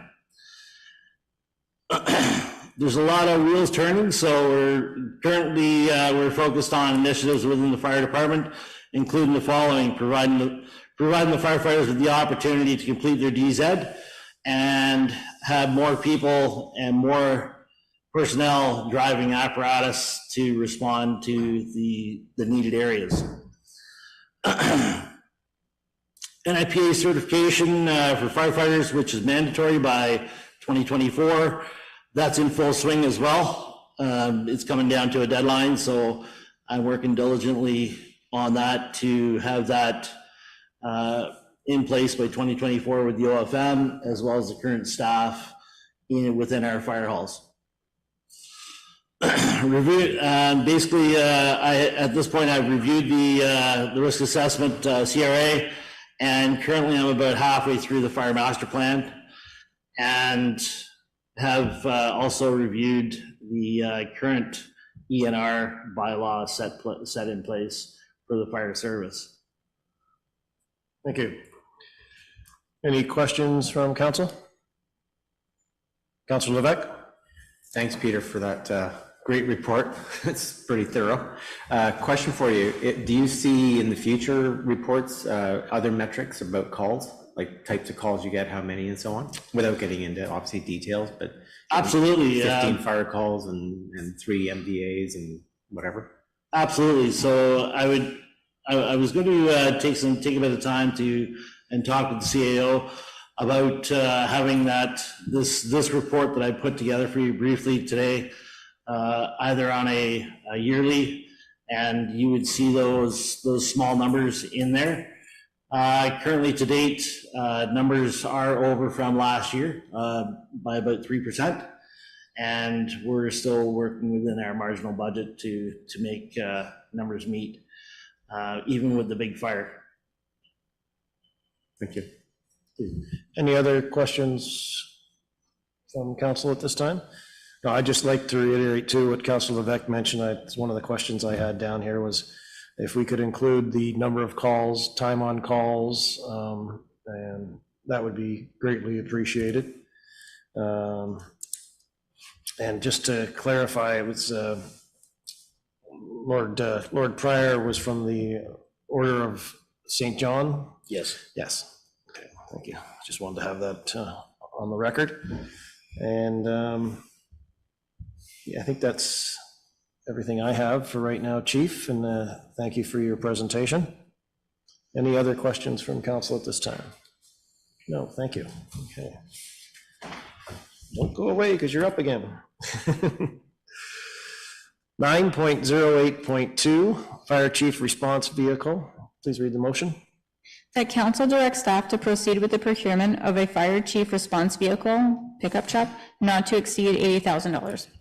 Can I have a mover and a seconder, please? Councilor Thompson, Councilor Popke. Background, please, Chief.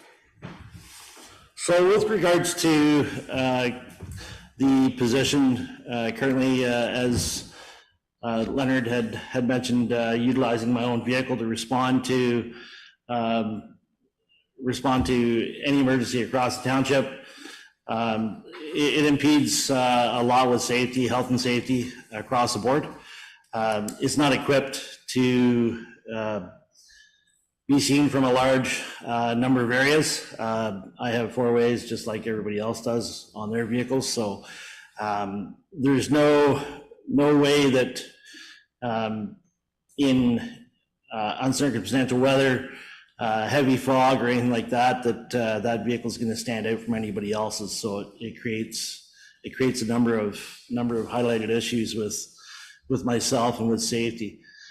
Right into the new vehicle would give us the authority to basically use that truck as a blocker at MVC's, motor vehicle collisions, and also move equipment to and from that fire scene if need be. Old fire hose is dirty, that can't go back onto the truck. SCBA bottles for the personnel in the house, working around the house. Currently, to date, what we would have to do is pull a major piece of equipment off the fire scene to take those bottles back to the fire hall and have those bottles filled, and then take them back up to, aside from putting them in somebody's personal vehicle and running them up the road unsafely. So it would come in a great need for that aspect. Right into personnel going on courses. Currently taking their own vehicles away on courses down to Leeds, Grenville, into that area, and across into the regional training center over in Clarence Rockland, the other side of Ottawa. So it would come in a great need for the service, and would be an attribute across the service, and not just for myself, but more for that piece of equipment that needs to be that implemental piece. Okay, thank you. Any questions from council? Councilor Levesque? Thanks, Peter. Chief, just a couple of questions. One is, it's not clear to me how the funding will work for this, in terms of, like, it's vague for me. So you're picking them up from the development charges, like how are we initially, maybe it's a question for the CIO? Yeah, so we have development charges that allow for the procurement of additional vehicles, so not replacement, but additional due to growth. This is set as a proposed for any vehicle, so it could include large equipment that we're going to need to purchase in additional to any type of equipment. And so what would happen here is that the development charge study states that these vehicles are 100% funded through the development charges. In the case of the fire department, how the development charges are collected is there's a portion that goes to specific departments. It's percentage based, it's based off requirements.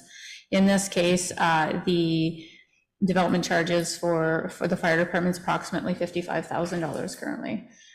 So what would happen, this is not abnormal. What would happen is that if this type of, we would be collecting funds over time that would completely fund the vehicle. And so the vehicle would be funded through development charges as it is growth related. However, in the development charge study, I think I've indicated before, the expenses are varied for 10 years. So this is why you would see that the revenues aren't collected. So they get collected every year as development comes in, there's new development. We collect the development charge, it gets split out between the various, like there's 5 reserves meant for development charges.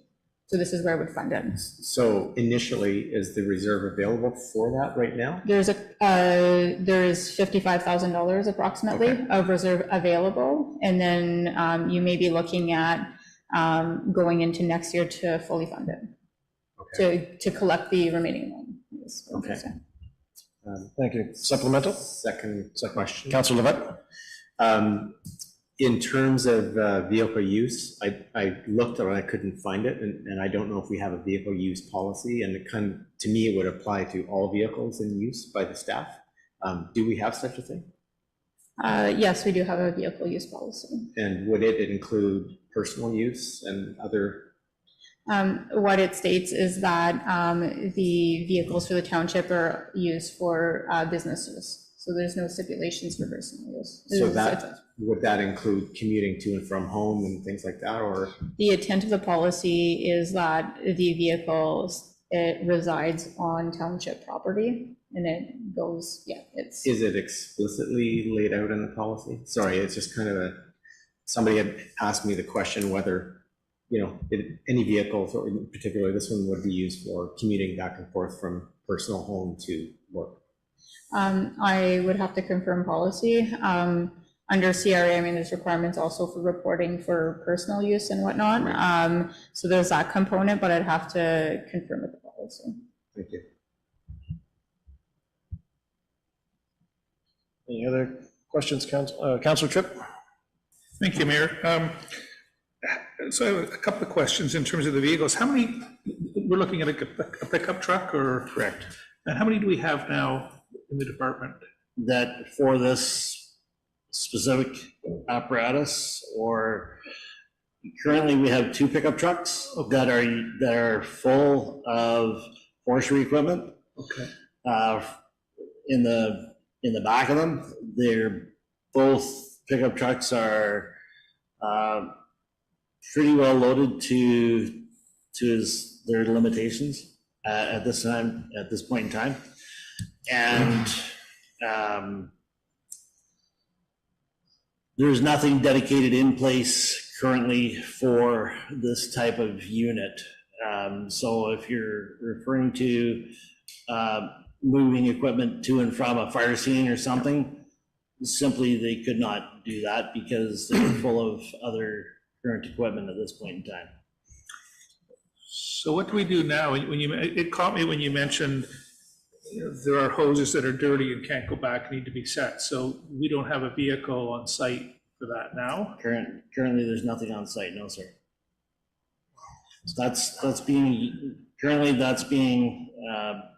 all that hose is going into the back of one of the firefighters' pickup trucks or firefighters' vehicles and being taken back to the hall. To their personal vehicles? Correct. Supplemental to that, if I may? When you're done, sir? Oh, okay. Yeah, just a supplemental on the same with the pickup okay. trucks. So. Do you want to take that? The current pickup trucks, what type are they? What size? Chev 1500s with 4.3 liter engines in them.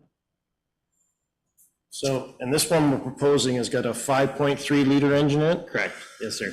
Okay, so would it not make more sense to swap out get this 5.3 liter engine? And as you stated, those Chevy 1500s right now are at maximum capacity. Yes, they are.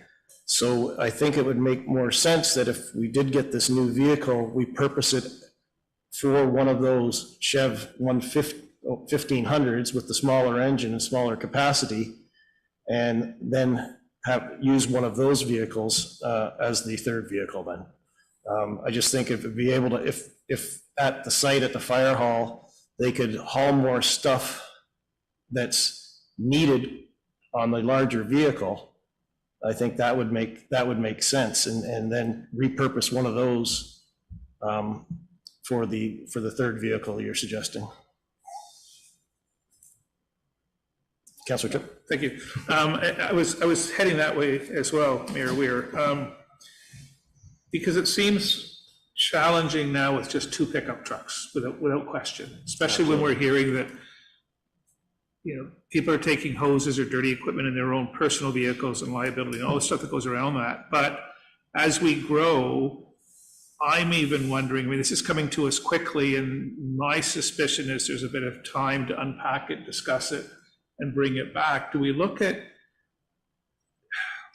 and I'm thinking about my experience in Ottawa, where we had there was a fire, like a 4-wheel drive small vehicle that was used for things, it's almost an executive vehicle, but it's used for the administrative function of the job. Absolutely.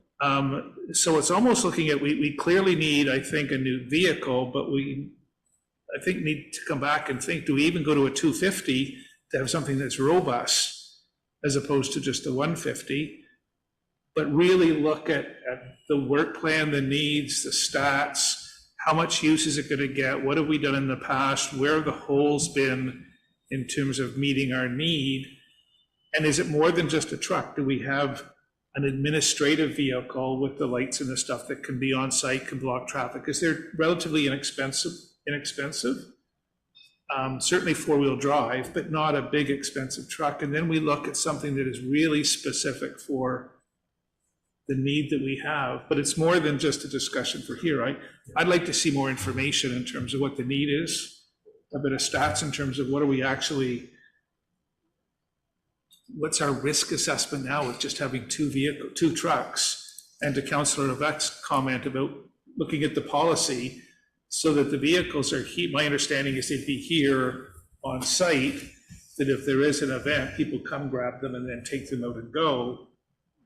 But with what we've come through recently, I think it's been an eye-opener, and maybe some of the experiences from the fire provides the policy support for really looking at the true need.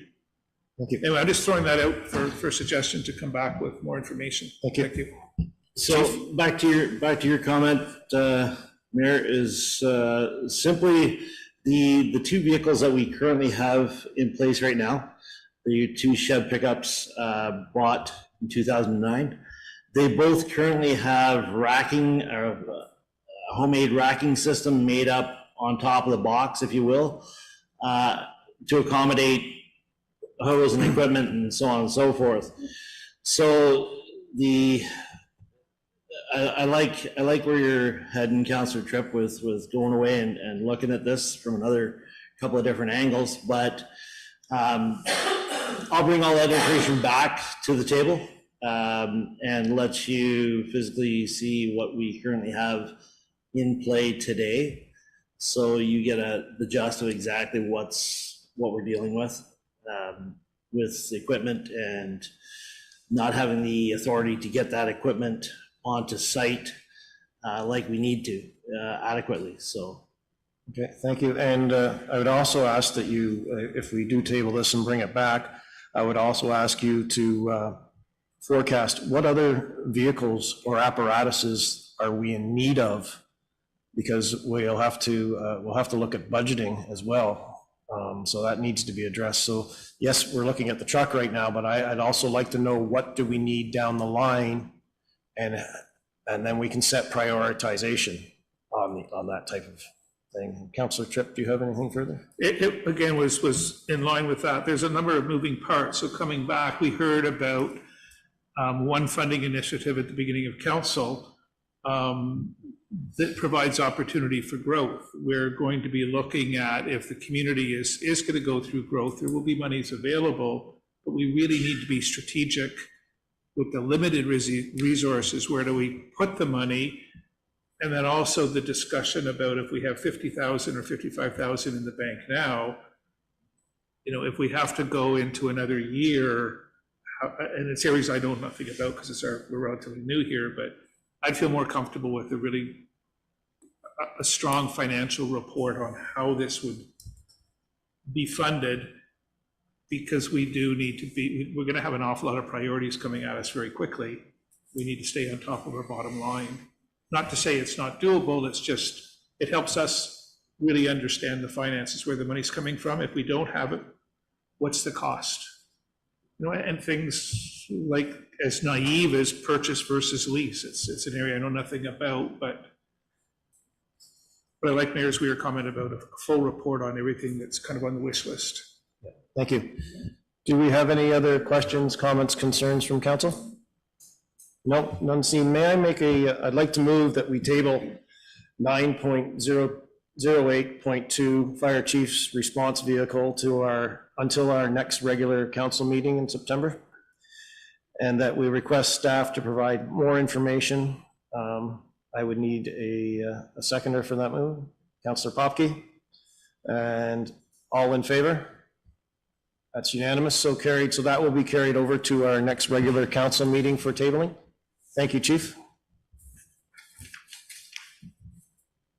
Okay. I'm just gonna catch up to where I am now. What were we on there?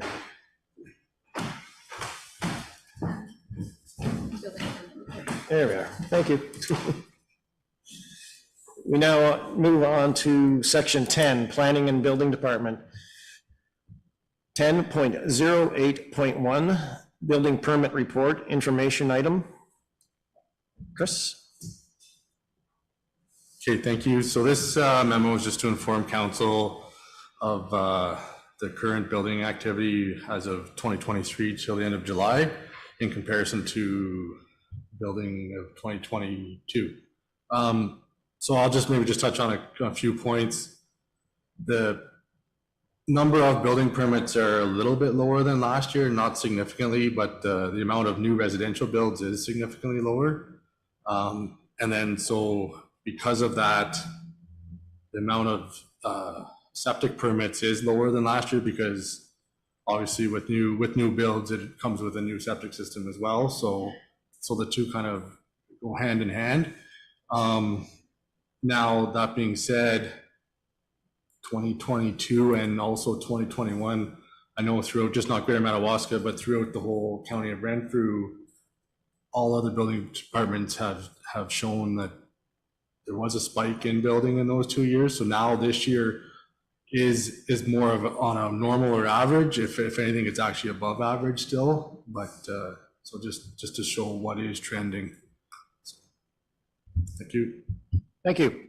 Do we have any questions from council? None seen? Thank you very much.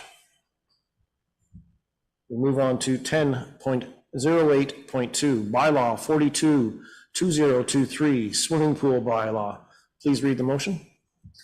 That council approve bylaw 42-2023 being a bylaw to regulate the fencing, care, and operation of privately owned swimming pools as presented. Thank you. And background? So a little bit of background for this is the township currently does not have a bylaw regulating privately owned pools. So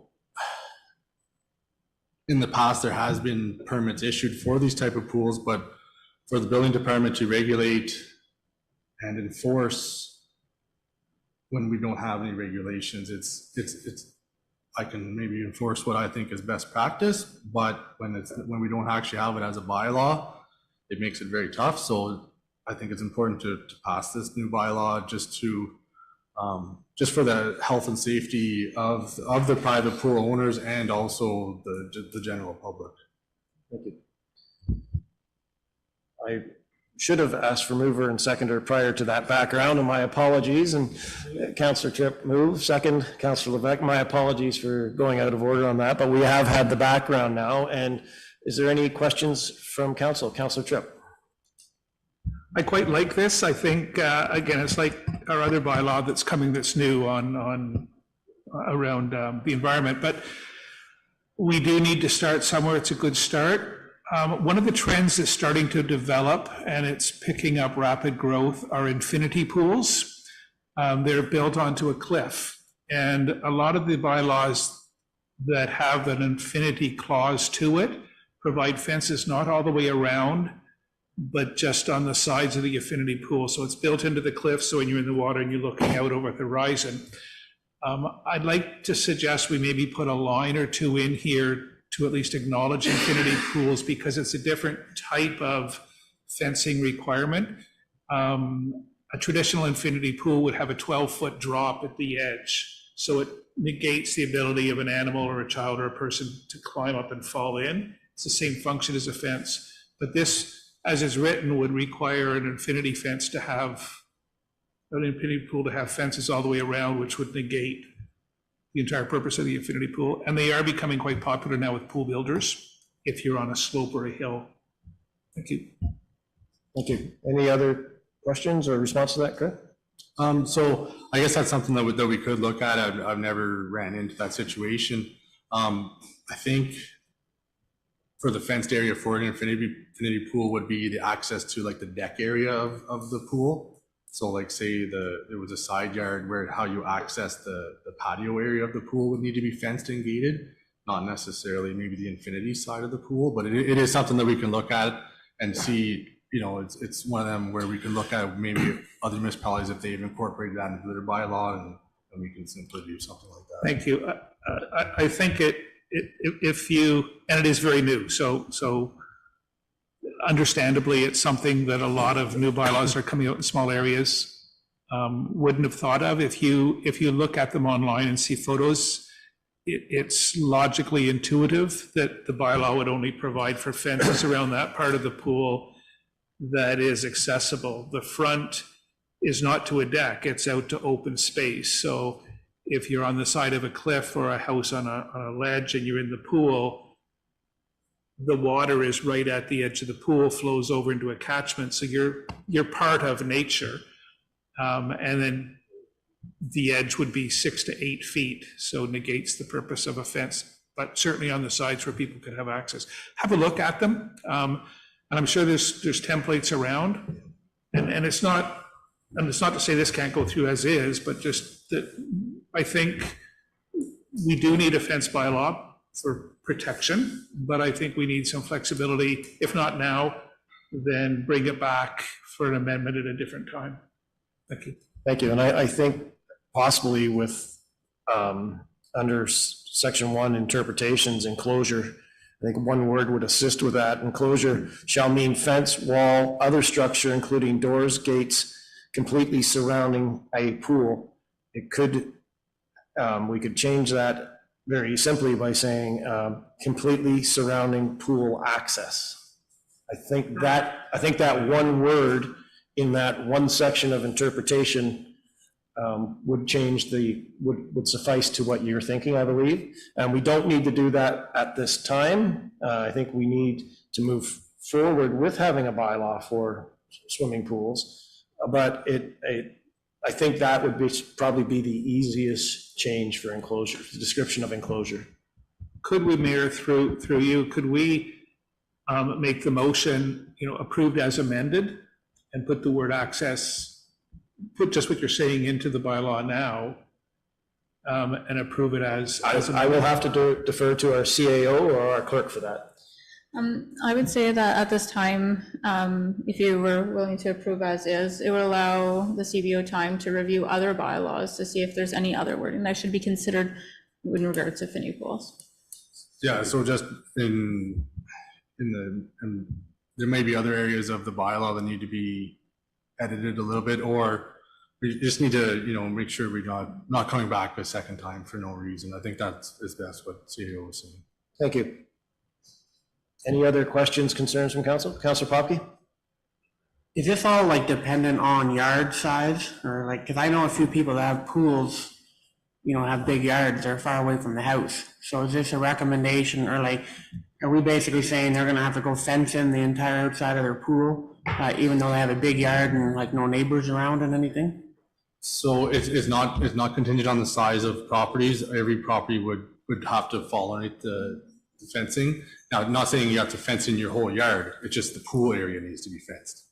And even so, just for example, some above ground pools, you can buy what they call an integrated fence where it has a railing around the top, and that is acceptable as an enclosure for a pool as well, as long as it's that's right. So the ladder can be taken out and there's a gate that closes where the ladder goes. So no, it's all properties it would apply to all properties. Now it's not saying the whole property isn't fenced in, it's just the pool area. Is there any other questions, comments, concerns this time? Chris, do you think a month, if we tabled this again at the next meeting, would that give you sufficient time to look at it for any possible changes? Yeah, so if those are the only changes, as in for maybe enclosures for infinity pools, that's very doable. It's a very minor change, right? So yeah, I can't see. Do you think there's a risk in waiting a month, or we haven't had one and we could wait a month, or would we pass this one and bring another one for repeal? There could be a risk. I don't currently have an application for a pool on my desk, but I've had a couple inquiries about pools. Okay. I don't know if many pools will be installed now in this At this time of year. It could be a risk, but but if it comes in 2 weeks from now, I can kind of hold off for 2 weeks with issuing the permit then too, right? So. Councillor Tripp? If you've got inquiries now, I can't imagine there'll be an inquiry for an infinity pool in the next 2 months. So I don't think there's a risk in waiting to come back with an amendment in 2 or 3 months. There is a risk if we don't do this and you get an application tomorrow for a pool. I'd rather lean on the side of caution and move this as is. And I'm quite happy for that to wait and come back. And apologies, I should have called earlier to discuss the infinity before coming here. And we could have kind of given you an opportunity to do a little bit of research on it. But it is something with the development that's starting to come into our neighborhood and our topography. I think we will see applications for them. So let's bring it back when we have some time, for you to have some time to kind of get comfortable, think about it, but let's get this one out now. So if you do get a call tomorrow morning, we've got policy coverage. I would ask, any other questions from council? I would ask you to just read the resolution one more time since we've had some discussion on it. The council approved bylaw 42-2023 being a bylaw to regulate the fencing, care, and operation of privately owned swimming pools as presented. All in favor? That is unanimous, so carried. Okay, we move on to 10.08.3, bylaw 43-2023, pre-servicing agreement, Granite Ridge subdivision. Will you please read the motion? That council approved bylaw 43-2023 to enter into a pre-servicing agreement with Calabogie Land Development, Inc. to allow for civil works to be constructed prior to final approval. Thank you. Do we have a mover? Councillor Levesque, second by Councillor Tripp. Background, please. Who's providing background here? Okay, on the screen. There you are. Can you hear us, Eric? Yes, thank you, Mayor Weir. So this is with respect to 2 subdivision applications on Norton Road. Eric, I'm not sure. Are you able to move your mic a bit closer to you, or we're kind of muffled here? Okay, just give me a sec. This is actually my first go around with this this new microphone.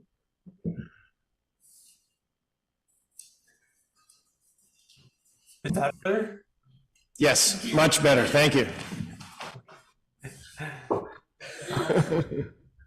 Looks like we're okay.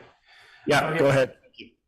So, so this is with respect to the subdivision, technically 2 subdivisions on either side of Norton Road, being Granite Village, and for a total of 15 lots on the west side and 37 lots on the east side, along with stormwater management and road allowances.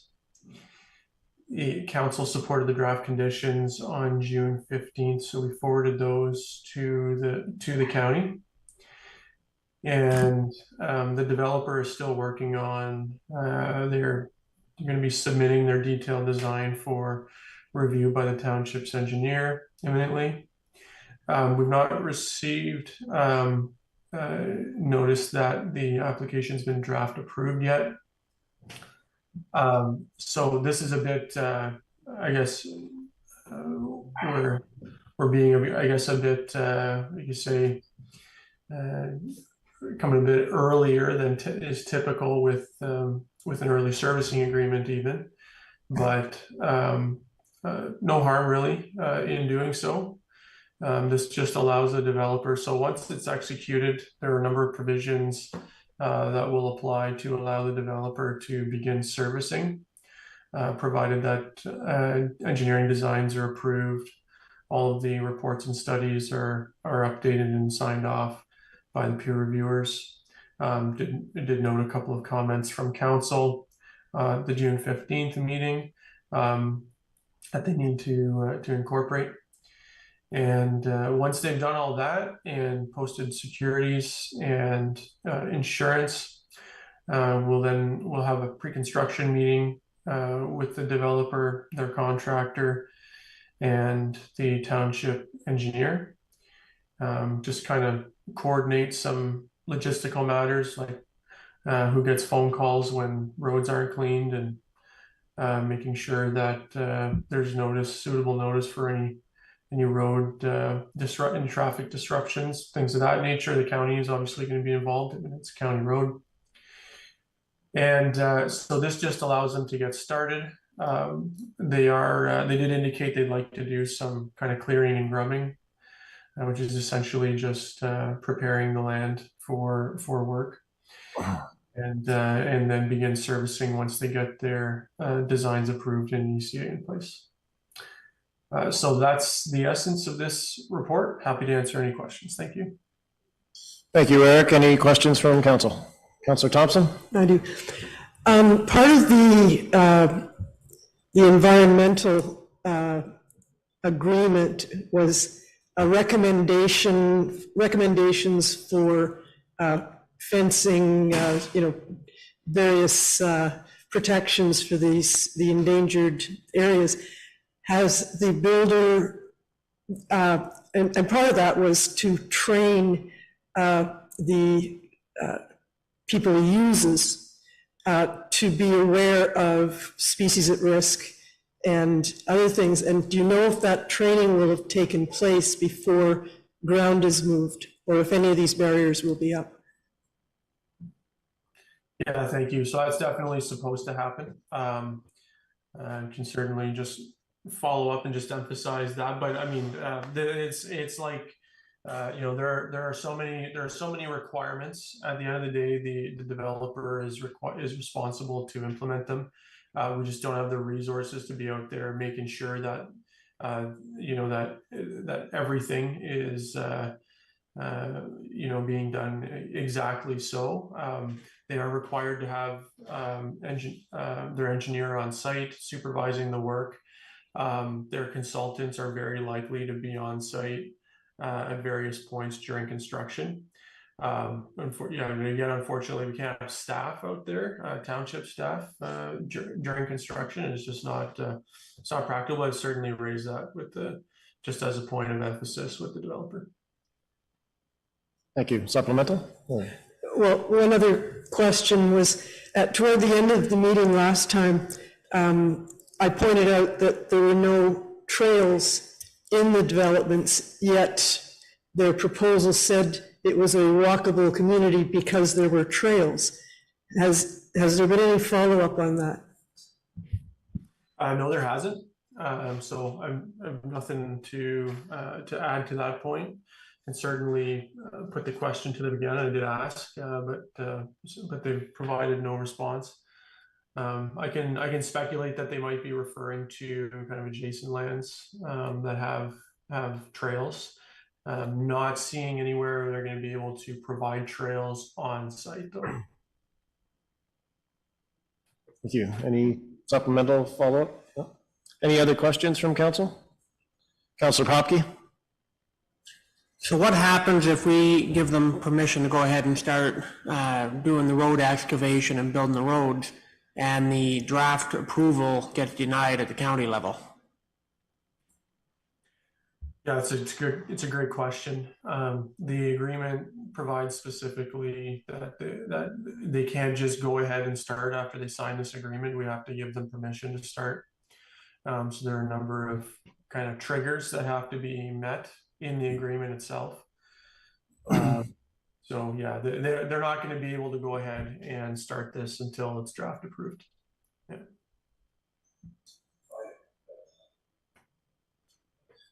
Thank you. Any supplemental? Councillor Popke? What exactly are we deciding here today then? Yeah, so council is giving authorization to the mayor and clerk to enter into this agreement with the owner. That will then allow the owner to start development once they've met the conditions in the agreement. Thank you. Any supplemental follow-up? Any other questions from council? Okay, Eric, I have a question. Is there any stipulations in here when they're clearing the land that they're not clear cutting the land? As I know it's happened in some subdivisions within our township, or not our township, but within our county before, where they've just gone in and did a full clear cut and not leaving any of the vegetation up. And I'm just wondering, is there any stipulation, or are we able to have any stipulation in it? So there's nothing, we don't have a tree cutting bylaw. Okay, the township does not have a bylaw that prohibits the cutting of trees. That said, riparian areas, buffer areas with respect to the wetlands have to be maintained. There's unfortunately nothing, there's no bylaws that the township has, no requirement to maintain trees that are not within environmental protected areas. If council wanted to go down that road, they need to put a bylaw in place that stipulated sizes of trees that had to be retained, things of that nature. And there's nothing in place in that regard. I guess just practically speaking, there does need to be a substantial amount of tree removal just for obviously the road base getting equipment in. But certainly the environmental protection areas can't be touched. Okay, thank you. Any other questions from council at this time? Councilor Tripp? It's just to follow up on that, because I think it's something we should put a place marker for a discussion as development starts. This is our first, our first entrance of a developer into our community, and we need to start having some really robust discussions. Do we want to be a subdivision of Canada with box homes and clear cutting and fields? We want to maintain a look and how we feel as a resort community. And I think those are discussions this table should have quickly going forward as part of the strat planning process. But,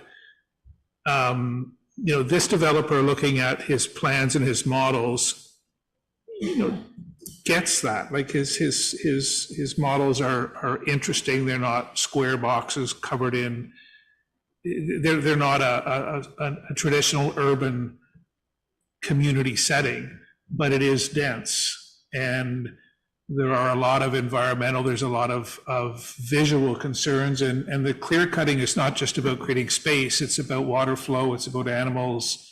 There's a number of concerns that I think this has given us an eye opener in terms of where I think we need to go, but I would suggest this table needs to start having those conversations, and through strat plan, give the community an opportunity to have input. How do we want our community to look going forward? Thank you. Yep. Thank you for acknowledging why I asked that question. Thanks. Is there any other questions, comments, and concerns at this time from council? None. Shall we read the motion again, please? That council approve bylaw 43-2023 to enter into a pre-servicing agreement with Calabogie Land Development, Inc. to allow for civil works to be constructed prior to final approval. Thank you. All in favor? All opposed? It's 4-1, so carried.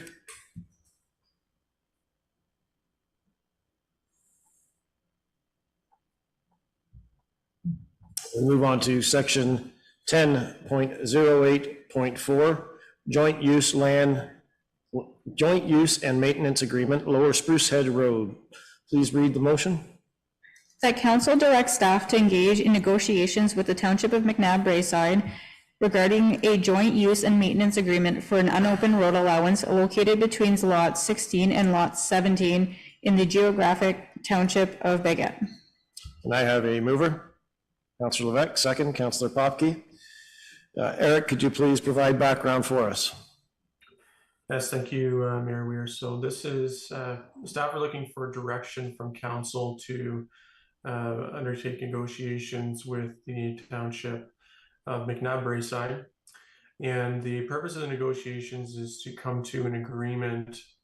on the use of an unopened road allowance, which is a boundary road allowance. It's a road allowance that is owned jointly by Greater Madawaska and McNabb Braeside. And being a boundary road allowance, the permission to use the road allowance is required from both municipalities. As council may be aware, and as shown in Appendix A to the report, staff are currently pre-consulting with a developer on the development of currently 25 waterfront lots on the Madawaska River. The property is currently accessed over the same road allowance that's the subject of the proposed negotiations. And the access exists because of a historical agreement between McNabb Braeside and former Township of Greater Madawaska that permitted that landowner to use the road allowance kind of at his own risk and expense to access his property. Obviously, clearly this is an expanded use of what was essentially previously a large lot with a single dwelling on it. And so we have received legal advice from the township solicitor indicating that there are a few avenues to approach this. And the first one is to approach McNabb Braeside with this joint use and maintenance agreement. And the agreement would effectively commit the Township of McNabb Braeside to assuming responsibility for maintenance and liability in the use of that road allowance, because of the simple fact that the proposed subdivision is located entirely in the Township of Greater Madawaska. And the agreement also then provides for the further assignment of the responsibilities in the agreement, so maintenance and responsibility and liability and whatnot, to another party, and that party would be the developer, the owner of the development lands. So this is the first step. Staff have not been in contact yet with the township in this regard. They luckily aware that that this proposal exists and is probably coming forward. It's been in the works for some time, and so we're looking for direction to move forward in negotiations with township staff. If there are any questions, be happy to answer them. Thank you. Thank you. Are there any questions from council? Councillor Thompson? I'm not sure if I understand the drawings. So it's an unopened road allowance, that it just shows it from here to here. Like how much of that, like alongside his property, I'm not sure where the rest of it goes and what it connects to. Which part are you looking at? This is the part we're talking about. Down to the river spruce edge. So that's that whole section. Yeah. I have been elucidated. Picture says 1,000 words. Yeah. I wasn't sure. Yeah. Is there any other questions, concerns from council? None seen. All in favor? That is unanimous, so carried.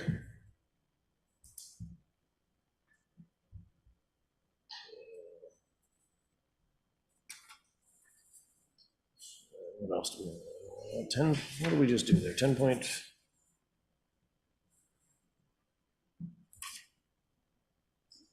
That's the one we just did. So we are now on to 10.08.5. Unopened road allowance closure application, Easton. Please read the motion. That council approves in principle the applications to close and convey an unopened road allowance located between lots 12 and 13, concession 10, geographic township of Baguette, Township of Greater Madawaska, adjacent to the properties of the applicants, subject to the conditions outlined in the report. Thank you. Motion, or mover, Councillor Tripp, Councillor Popke, for second. Thank you. Background, Eric? Yes, thank you. So disposal of surplus lands application. It's for property on Berryvale Road. So the applicant is 150 Berryvale Road technically, and they've applied kind of together with the neighboring property owner to the west. The existing lots are about an acre and a half each currently, and the 150 Berryvale Road has a bit of a hydro corridor going through it, so it kind of slightly encumbers the property. The adjacent property kind of behind 164 Berryvale Road is an odd shape, and for that reason is kind of could probably benefit from some enlargement. So the piece of land that is being or the piece of the road allowance that's being looked at actually terminates at the kind of the westerly boundary of the westerly lot that's subject to that'll be receiving the road allowance. So we kind of looked at this. It's not there's already been some closure of the road allowance further to the west of this. The property that is kind of adjacent to and to the rear of the road allowance, to the north of the road allowance, accesses Berryvale Road. Further to the west doesn't rely on this unopened road allowance. The proposal appears to meet the policies of the disposal of surplus lands policy, bylaw 30/2016. And so essentially council will look at this, determine whether it supports the closure. If it does, then the applicants will get a reference plan, a survey prepared. The township will receive kind of comments from agencies, the public, township staff, and can make a decision on the application. Then we pass a resolution to declare the road allowance surplus along with the bylaw. Once the bylaw is passed, the transfer will be prepared, and the applicants are required to pay all costs related to the disposal. If there are any questions, be happy to answer them. Thank you. Thank you, Eric. Any questions from council? Councillor Thompson? I'm just curious, do we sell this property or is it just for costs? Like, it's township owned, right? Do we have a right to form policies about prices? I guess that's more for Renee. CAO or Eric, planners, any comment on that? Yeah, so I'm not exactly sure what the practice has been at the township historically. There's certainly, it would certainly make sense to understand fair market value when you're disposing of it, unless there's some other type of consideration, like if there was a land swap or what have you. But certainly, I think fair market value should be determined in acquiring this parcel of land. Otherwise, you probably run afoul of the bonusing provisions in the Municipal Act. So that would be my guess. That being said, I haven't been involved in too many of these with the township so far. And so it's not common to sell an open road allowance, except for in situations where we can see where we would not utilize it, and it may not benefit us. It may have an opportunity there, and I believe I've seen one come through since I've been here. Therefore, it's not. This is why it's coming to council. It's not necessarily that common. And it would normally come to council for council to, as a recommendation on if there's no risk to the township, if there is a request like this that comes that is more like an unopened road allowance that could be utilized, or the township needs to hold on to, it would not come to council. We would have pulled it off and provide that. So it's in rare instances we'll do this. This is a situation, I believe, where it's been analyzed, and staff is recommending that council allow us to proceed with looking at public consultation. Supplemental? Sorry, just maybe note that there is a provision in the bylaw speaks to the selling price for road allowance not leading to or abutting water will be $10 per linear foot, measured by taking the average of the outer and inner limits regardless of the width being sold. And then a shoreline road allowance, an appraisal is required. I didn't quite comprehend, it was a little muddy. Are you saying we can sell road allowances, but we don't have a policy right now for how much fair market value or what we would do? Through you, Mayor Weir, so no, there's a provision that speaks to pricing in the bylaw. So and what it says is that the selling price for a road allowance that doesn't lead to water, so that's what this is $10 per linear foot. Whereas if you have a road allowance, a shoreline road allowance as an example, the fair market value has to be determined by an appraisal.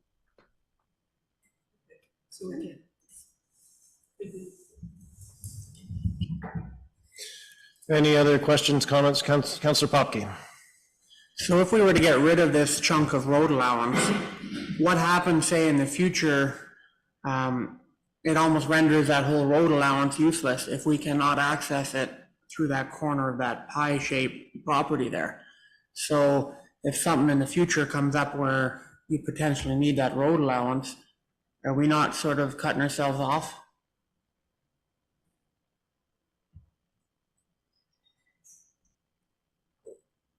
I don't know the answer.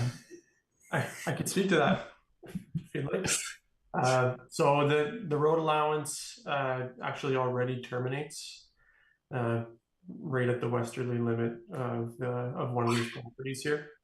So it's not introducing a situation where you would have a dead end. There already is one right beside them. So thank you. So that road allowance, it wouldn't be used down, coin the phrase, down the road. So, okay, thank you. Does that answer? Yeah, it does. Thanks. Thank you. Any other questions, comments from council? Would you read the resolution again, please? That council approves in principle the applications to close and convey an unopened road allowance located between lots 12 and 13, concession 10, geographic township of Baguette, township of Greater Madawaska, adjacent to the properties of the applicants, subject to the conditions outlined in the report. Okay. All in favor? That is unanimous, so carried.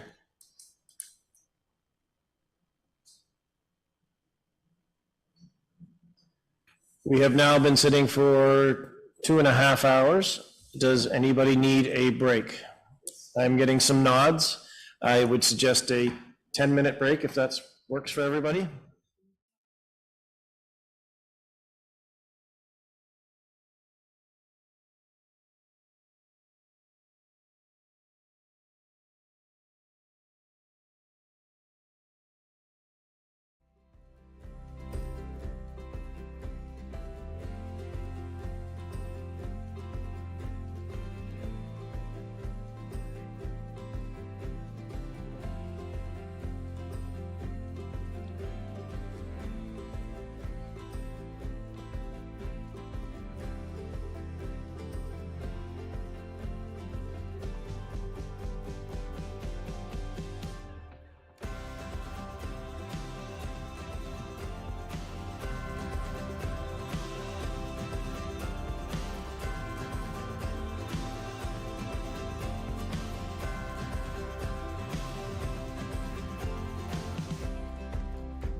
Thank you. After our short recess, it is 5:47 PM. Be it resolved that the Township of Greater Madawaska Council proceeds beyond the hour of 6 PM on August 17th, 2023 regular council meeting as per section 13.12 of bylaw 24, 2023 being the procedural bylaw. I need a mover and a seconder. Moved by Councillor Thompson, second by Councillor Calabogie. All in favor? Thank you. Passed. Okay.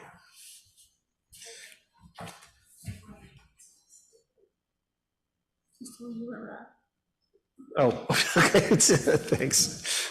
It's the other voice from. So we're now at 10.08.6 SWEB Solar Energy Project. Please read the motion. That council directs staff to complete the municipal comment form as directed, a requirement by SWEB Energy to install a meteorological tower in the township. Thank you. And who's presenting the background on this? Eric, are you presenting background for us? Thank you. Oh, we need a mover first. Councillor Levesque moved, Councillor Thompson second. Background, please, Eric. Yes, thank you. So maybe just to clarify, this is with respect to a proposed wind project. And so just apologize for that, that note there. So this wind project is being proposed in the area of Barrett Chute, kind of to the southwest of it. And the reason that this is coming to council now is that the IESO, which is the Independent Electricity System Operators Association, they have what's called an LT1, so this is similar to like the microfit project from a number of years back, where private landowners could build like solar panels on their property and enter into long-term contracts that would pay them for their renewable energy generation. So this is kind of just a rehash of that, just a rebrand, if you will. And so this particular organization, it's a private company, and they are engaged with the Ministry of Natural Resources and Forestry to look at getting a land use permit to build wind turbines on Crown land in the again in the area just kind of south of Barrett Chute. So if council wants to get a sense of what it will look like, so figure 3 of the document that they submitted, that's on let's see, it's page 5 of the report. And you can kind of see if it's a rendering of the turbines from Barnett Park, and you can see them in the distance. So they will certainly be visible. And so what they are asking for at this time is a sign off on the municipal comment form. That will be a requirement for this company's application for a Crown land use permit from the Ministry of Natural Resources and Forestry. Staff are just noting, I guess you can, with respect to impacts, there will be visual impacts. You will be able to see the turbines. SWEBs, I hope I'm pronouncing that correctly, their submission is that the impact will be limited, but they will certainly be visible, and there's not really any getting around that. And it's really up to council in terms of the direction it would like to provide staff in terms of whether or not the township signs off on this municipal comment form. And if not, it's my expectation that this would not move forward at this location. Any questions? Be happy to answer them. Thank you. Councillor Tripp. On the sign off of the municipal comment form, it's saying it intends to or conform policy planning, or that it does not. If we don't have a policy on this, so it's pretty difficult and it's pretty new to us. What happens if we don't sign the form, I guess is the short question, if we just decline?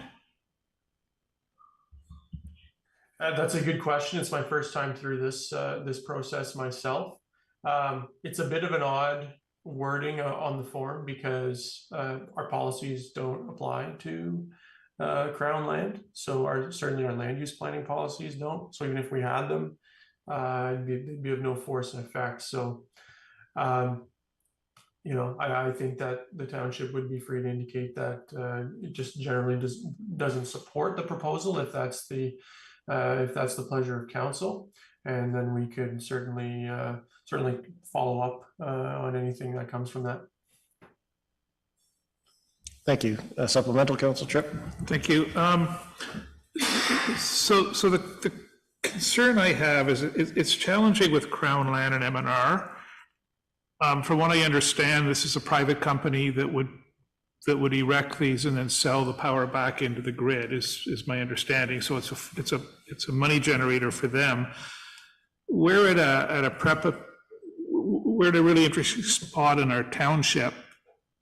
And again, we keep coming back to the strat plan, but we're just in the process of launching discussions about who we're going to be, how do we want to look, where are we going to grow, things that we heard from our constituents when they put us at this table. And to take this kind of leap, I've seen these towers develop in Eastern Canada, and they continue to grow. There's an awful lot of them up there. There's been resistance in the small villages for them, and they've been placed out on along the 40 or their equivalent of the 401 highway, but they're not in the towns. I think if we're growing into a resort community, our vista is the hill, it's the nature, it's the generations of who we've come from, and just the visual side of the tower is one thing. What makes it less appealing to me is even moving past that visualization. It's a for-profit company coming in to earn revenue. We don't have a policy in place.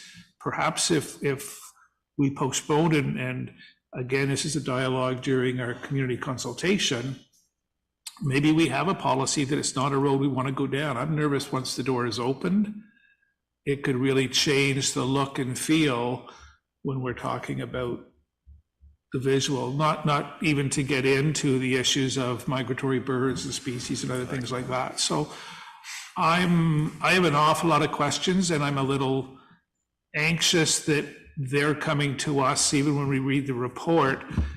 You know, they're talking about erecting a pole or a tower to assess, and then they jump right into, after the 2-year their data is there, they will come in with, it's a presumptuous statement, come in with the towers to erect. So once we sign off saying we're okay, I think we lose that control. And I'm personally not supportive of in absence of a lot of discussion, this proposal. Thank you. Thank you. Any further comments, concerns? Councillor Levesque, we'll start with you. So first off, I would agree with Councillor Tripp that I'm certainly not in support of this kind of thing certainly in our backyard. I think the other thing in terms of the report, they state, or the report states, that they are the body that manages and operates the province's energy system. I don't think they are the only one who operate it. So start right off the bat, this is misrepresentation of what that body is and what they do. More of a statement. The second thing is this is a temporary tower to assess whether the wind turbines will actually be required or not.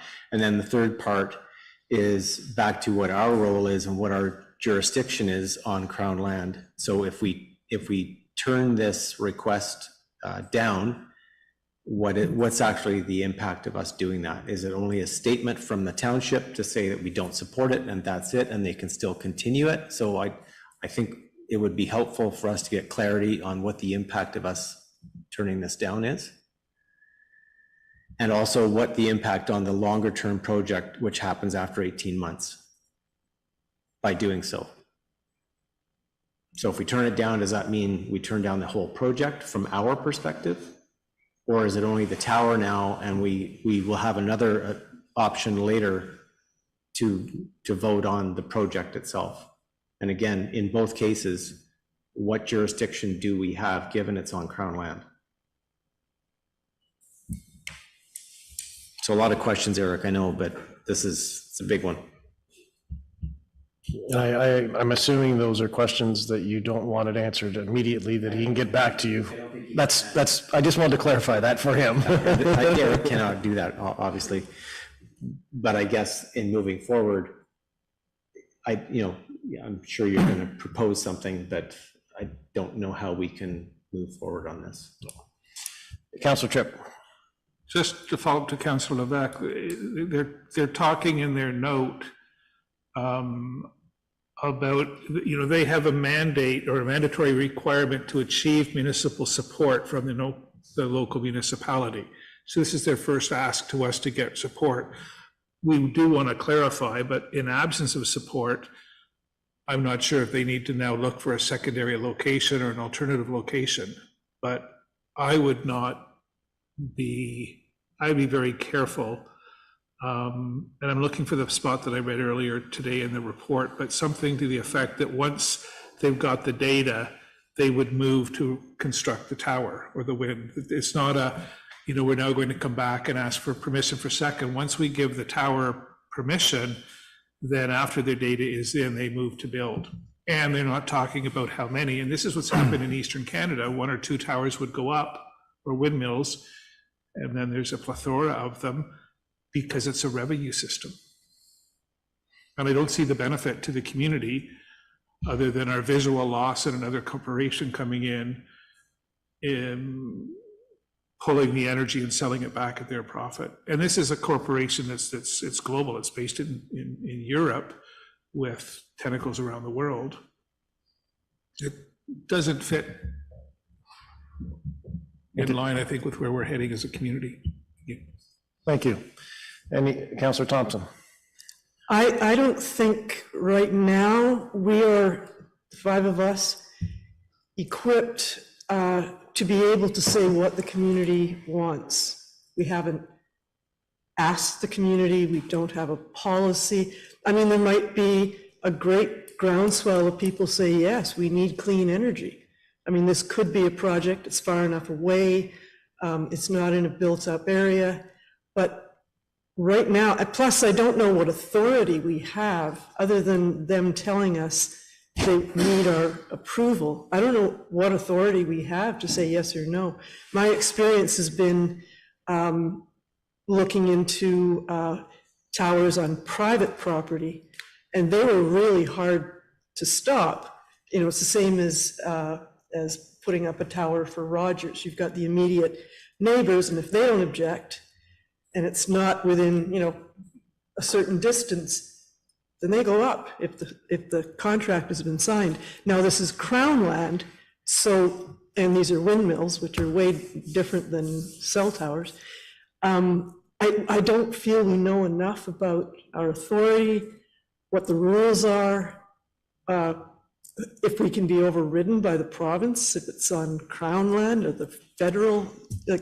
Anyhow, I don't think personally that we're in a position to say yes. Thank you. Any other questions? Councillor Popke. I just want to say something of that magnitude would be basically an environmental disaster, in my opinion, around here. You can kiss any wildlife, hasta la vista. You look at the little minor weather radar tower thing that they're proposing we put up for 2 years. It's 60 meters high, which is 50 feet higher than the tallest tree around here.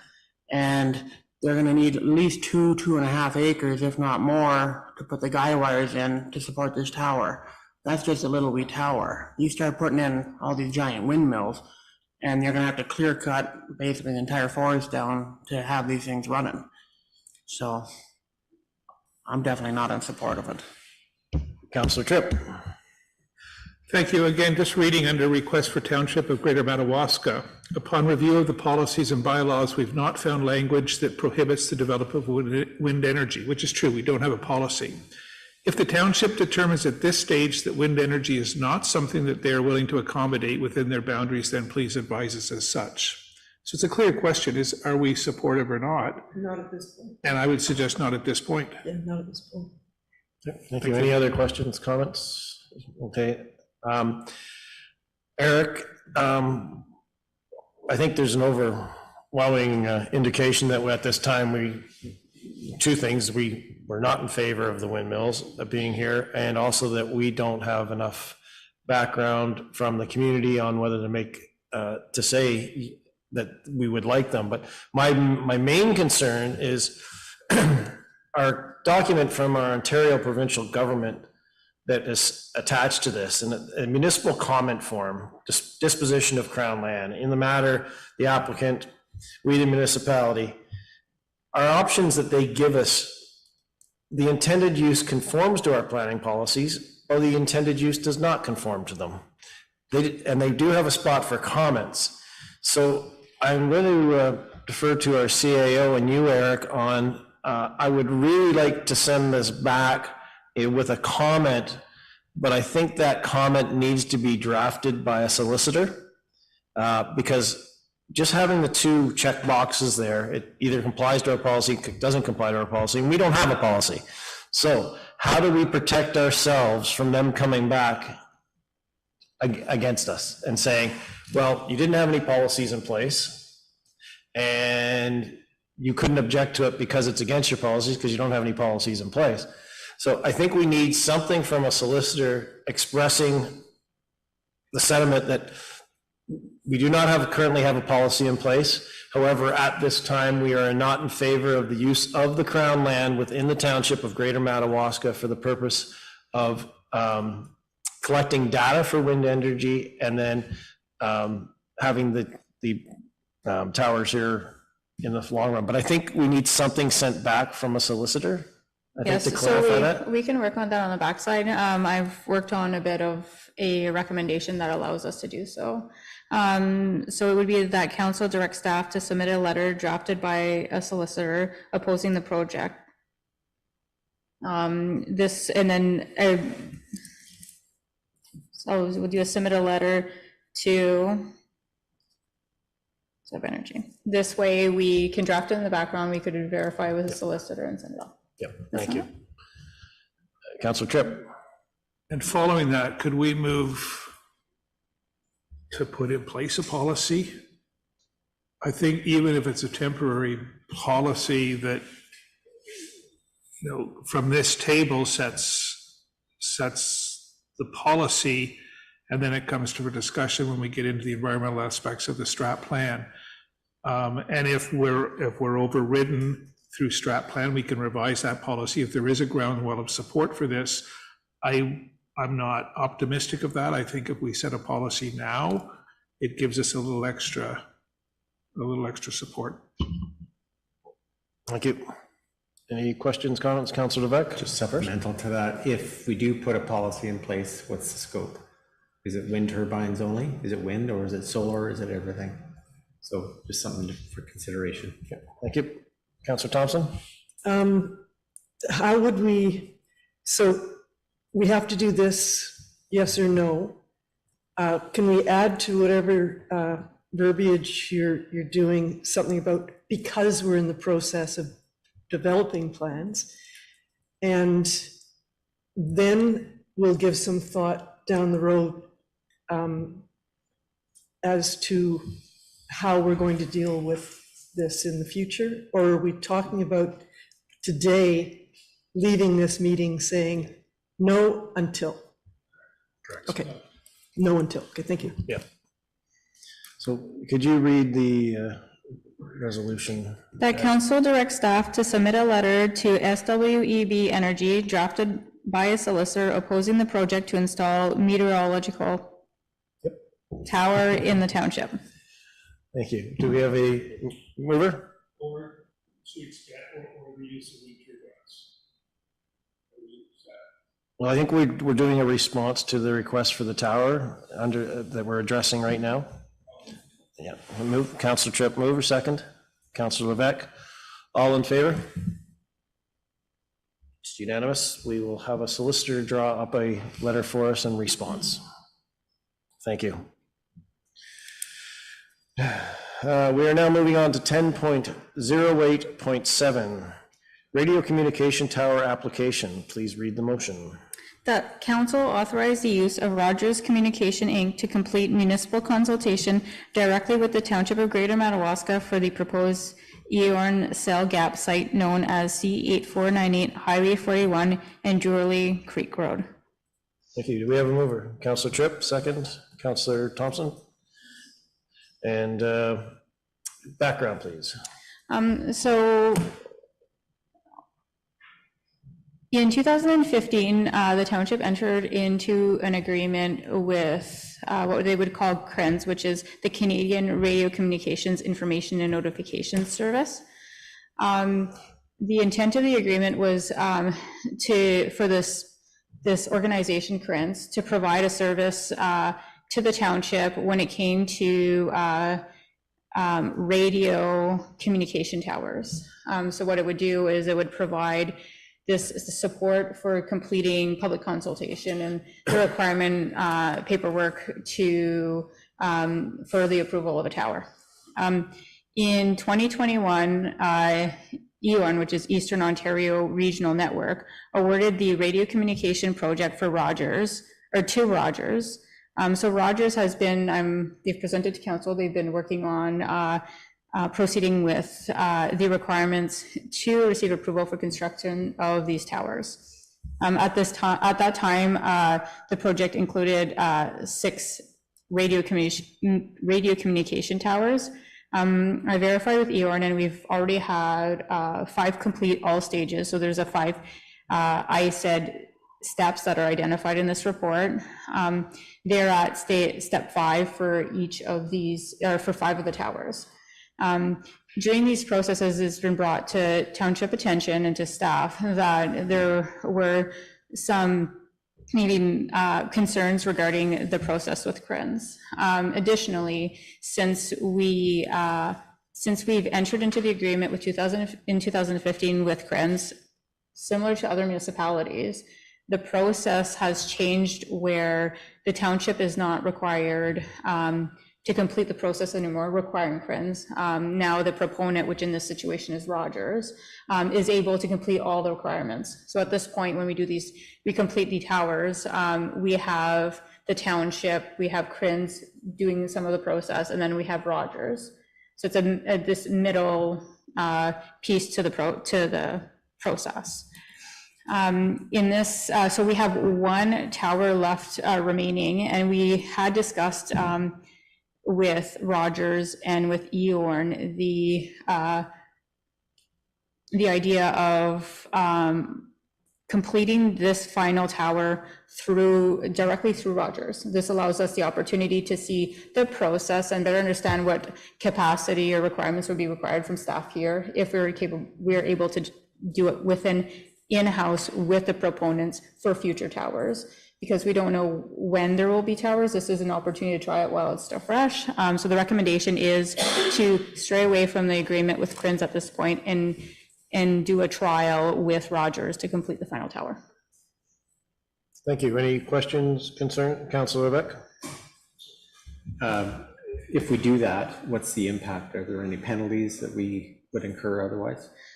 No, so with the agreement with CRENS, it simply says that we would utilize them to complete towers. I've had conversations with their representative.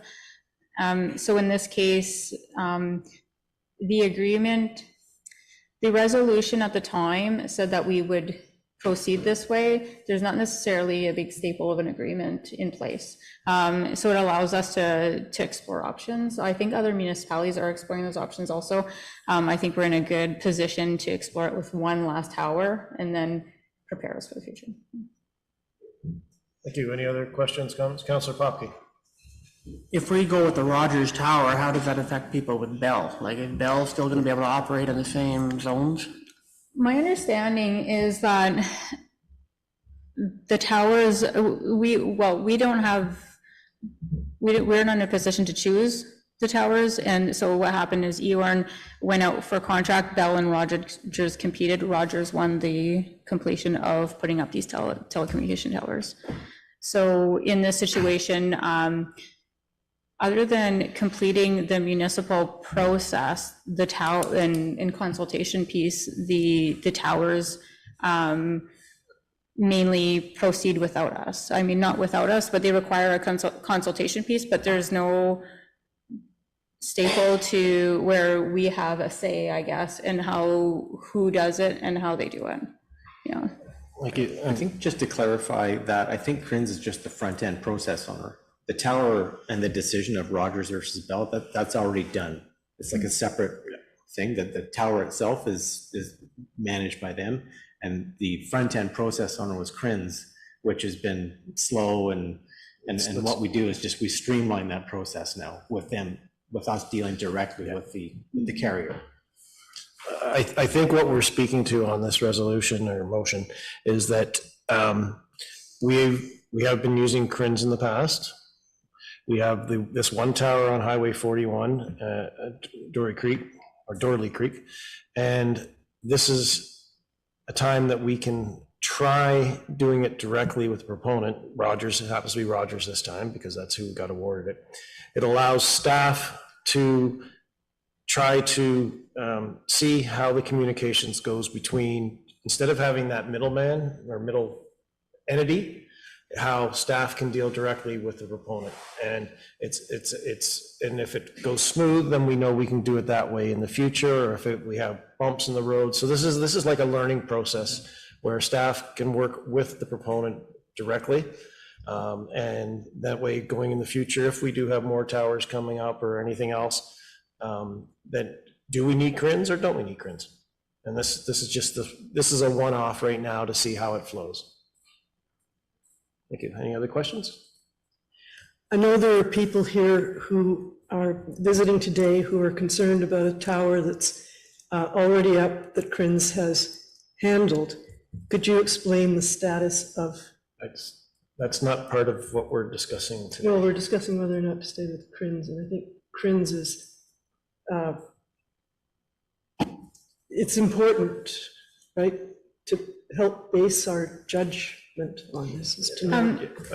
Just generally, the applications that have went through the process, there's 5 of them, all application has completed the process. As per Eorn, they have confirmed that all requirements have been submitted by Rogers to them to complete the technical requirements, and they're ready to construct. So there's nothing sitting in the streams right now of the process within CRINS, which is a good opportunity for us to try. Thank you. Thank you. Is there any other questions, concerns from council? Okay. Do we need the resolution read again, or are we good to vote? We're good to vote. All in favor? That is unanimous, passed. We already did 10.8.8.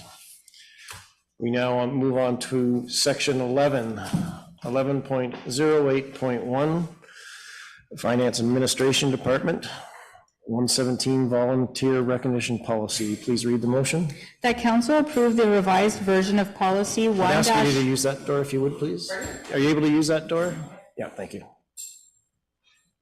That council approve the revised version of policy 1-17 Volunteer Recognition Policy as presented. And do we have a mover? Councillor Popke, second by Councillor Tripp. And Renee, are you going to? Oh, Robin's doing this one. My apologies. Robin, there you are. Thank you. So I brought forward the policy 1.17 volunteer recognition. It was originally approved in December of 2021 and put into place for 2022. And then this year in 2023, staff asked for to deviate from the policy guidelines to hold the volunteer presentations during a separate event rather than at Canada Day, which was done in June at Barnett Cottage and was well received. So changing the guidelines seemed like an appropriate next stage, so revision of the policy. And in revising the policy, I am proposing a couple other changes, just minor, to clarify the timeline of the opening and closing of the nomination period, and changing the selection of the recipients. In the original policy, it was said that the recipients would be chosen during a management meeting. Instead, it seems more appropriate that we change it to doing it with council during a closed session in May. And I adjusted the selection details because the only criteria that was listed in the original policy were the eligibility conditions, being they had to live in the township. That was it. So we added a couple things that we noticed during reviewing the nominations that we had this year, the number of nominations that people received, because sometimes there was one that received multiple nominations. Kind of tried to count out the volunteer activities performed, the number of people that were touched, the geographic area that was touched, as trying to make a bit of a scale of how to compare people. So yeah, we're recommending that we implement this new revised policy for 2024, if council's happy with it. Thank you. Any questions? Councillor Thompson. Just one. We've discovered with the strat plan survey that a lot of residents were reading, you have to be a resident to do this, and we had to add seasonal or full-time, because seasonal residents don't always think of themselves as being a resident. So if we could add that verbiage, then that would be helpful. Thank you. Do I have ratepayer? You must be a ratepayer. Maybe I already fixed that. You fixed that. Yep. Thank you. Thank you, Councillor Black. Thank you. Any other questions or concerns? No. All in favor? That is unanimous. Thank you. We now move on to 11.08.2, Taste of the Valley, information item, CAO Rennie Mass. We've added a memo here regarding Taste of the Valley, almost to bring it to light again. I don't think it's been on for quite some time. It's well underway and coming soon. To date, we've the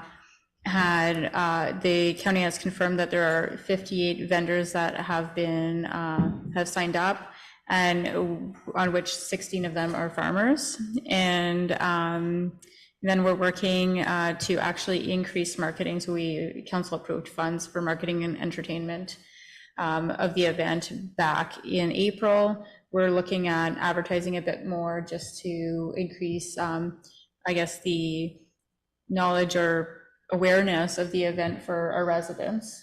Do you want to add? Thank you. So it's been very much a partnership. This is a county-driven event. We applied and won the bid to bring it here for the September session. County's been very impressed with the turnout that we've had in terms of numbers. We're certainly in the top tier. We're not as large as the Eganville Cobblin Group, but we've done quite well. The advertising and marketing is being driven by county, and it will start in the coming days leading up to the September 9th date.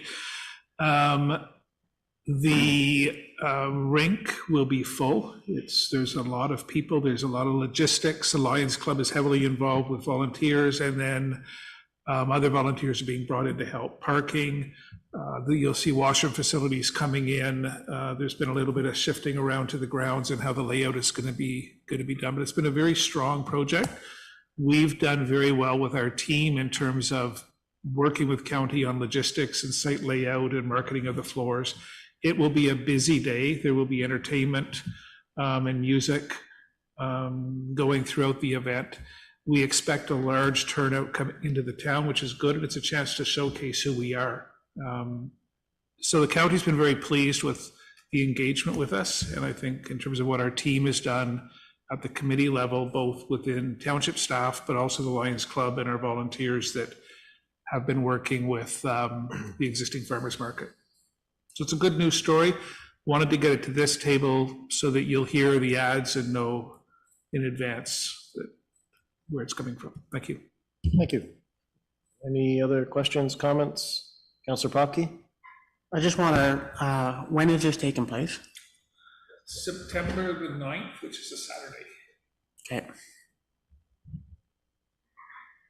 Thank you. Any other questions? Thank you both. There's nothing further. We will move on to 11.08.3, Finance and Administration Update. So I've provided a memo here to provide council with an update on some finance and administrative items. The first section is financial operating variance report. Similar to the last review, the revenues and expenses are pretty much as expected levels, with the exception of these few items I've provided. The first one not being, I guess, a real exception. It's just highlighted that we are still working on interim tax billing is the revenues that's showing up on the revenue section. And then the tax billing is actually getting processed early next week with a due date of end of September. The environmental services revenues are significantly higher. This is due to the tipping fees collected for the hydro dam project. We mentioned it when we were talking about the vehicle. We are talking in the range of an $85,000-$90,000 additional revenue, which is great for these types of additional projects. Planning and development reviews are trending lower. The expense, so this is due to the revenues and building permits and items coming through. Additionally, the revenues are offset, the lower revenues are offset by the lower expenses. We don't have a full-time planner right now. So it's not necessarily a good news story, but they're offset by this at this time. So I think they correlate with each other. You could see the difference between the movement. The protective services expenses are going to be slightly higher this year. This is expected. We hired a full-time fire chief in May, approved after the budget was passed. So this is expected. And then non-recurring items, expenses are increased due to the wildfire. For processing, we would have processed all the invoices to reimburse all the fire departments that came here. Additionally, the revenues are higher as we would have invoiced M&R for cost recovery. The way the M&R formula operates, it's not necessarily cost recovery. You would receive a funding balance as per their formula, which does provide for more funds. So as we close off the year, I would be coming back to council to discuss allocation if there's any left over. As for capital, the variance report, as you can see, a few of them have status complete, whereas some items have, scroll through it, they're still underway. So I've provided the list here. I can answer questions regarding them. Most of them, what I try to do is provide a status update. I think this is the first time that's come to this council. Normally we don't bring it until this time of the year as projects just start taking off, and you could see here the larger projects haven't started yet. I mean, we're looking at a budget of 1.8 million of only 600,000 expended. In that section, I can answer questions regarding anything you may have. The one thing I did highlight in the report was the tandem plow truck, which was ordered in July 2021 with the expected, we ordered and pre-approved it in 2021, expecting to get in 2022, and we just received it this year. There was price inflation component to it. Therefore, you could see the over expenditure on that project due to that. Is the cost of delivery time is what it came down to. But this does demonstrate the how the delay in purchasing equipment when there, and you may see it through the budgeting process for 2024, where there may be a department that's requesting for a piece of equipment that's not due for 2 years, but it's because it may take that long to actually receive the equipment, and you don't want equipment failure. The next section discusses the 2024 budget planning. So the process has started, and as stated here, department heads are working on reviewing operating capital budget while considering legislative requirements, service levels, asset management replacement needs, and inflationary impacts. Some of the key dates are provided below. The intent is to bring a report to council in October. This would be the first time we come forward with more of a recommendation of directives.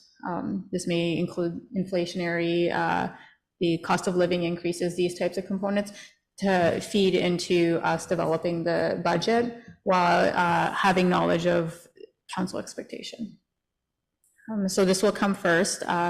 We'll be in contact with the library to present their budget as special council meeting in November, as well as we'd be tabling the township's budget. So we're going to be pushing the dates back compared to last year because it was election year.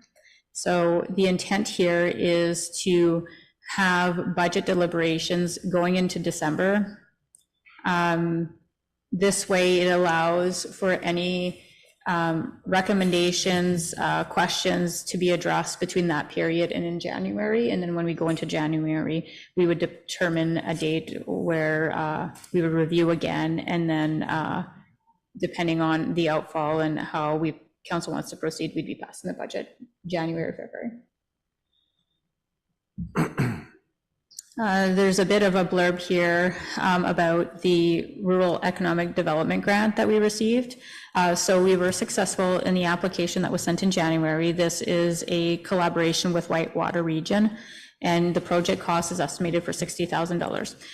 What we're saying is that an application was submitted to RED for $60,000 to be funded 50% through the program, and then the remaining $30,000 split between both townships. So we were successful, therefore we will be funding $15,000 for this project. This is more of, we sat with Whitewater Region and discussed what does this look like, because you could see here, this is the application, the goals that were submitted, and we've discussed this piece about both townships branding themselves and having more of that piece to really know who we are before we market, and so there may be a lean more towards that and then leaning into marketing.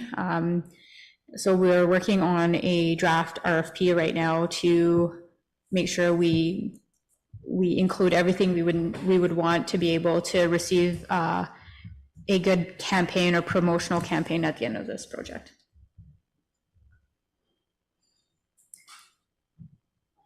And the last component is employee benefits review. We have worked through some components this year that really recognize employees. We did the pay equity in February just to ensure that we're paying as per market and competitive. This is another component to it. So it's the benefits program. We currently are in the program with the county. So the county has a municipal benefits committee. Various municipalities across the county are in this program together. Over time, our benefits have stayed stagnant. The costs for the benefits have increased. When reviewing our rating, we realized that our rating for benefits and claims is quite lower than the rest of the county, which is why our rates are so high. So we've recently done a review. We're going to be in a position to bring it to council in September, I believe, to present. What we're looking at is a significant decrease in costs for benefits. The benefit here is that we also have low coverage for the staff. Some have discussed removing benefits because they don't It sounds, I keep saying benefit. They don't see the benefit of having benefits.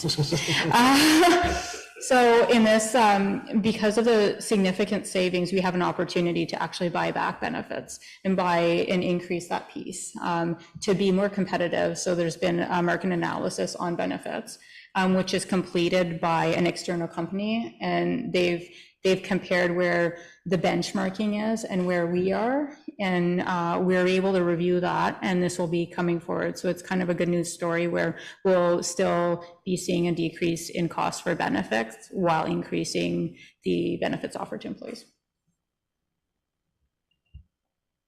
Well, that was very beneficial. Thank you. Do we have any questions from council?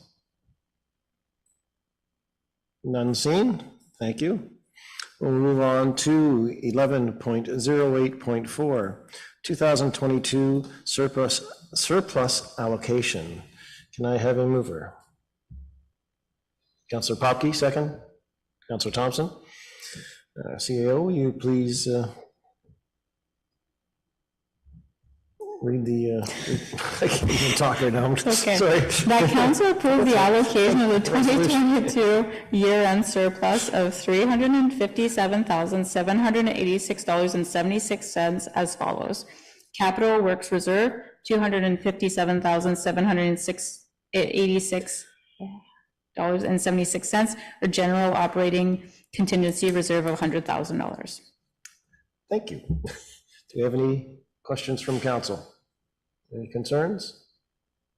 No. All in favor? It's unanimous. Yes, we did. Councillor Popke and Councillor Thompson. No problem. Give them a nudge, will you? Welcome back. Got it. We now move on to 11.08.5, bylaw 39-2023, fees and charges. Please read the motion. Or actually, can I have we need a mover and said, no, read the motion. The council approved bylaw 39-2023, fees and charges, being a bylaw to establish a general tariff of fees and charges for the Township of Greater Madawaska. Now can I have a mover? Councillor Tripp, second. Councillor Levesque. Renee, background, please. This is a bit shorter. We went through the process. So this would have been presented to council in May with changes recommended for all the departments for fees and charges.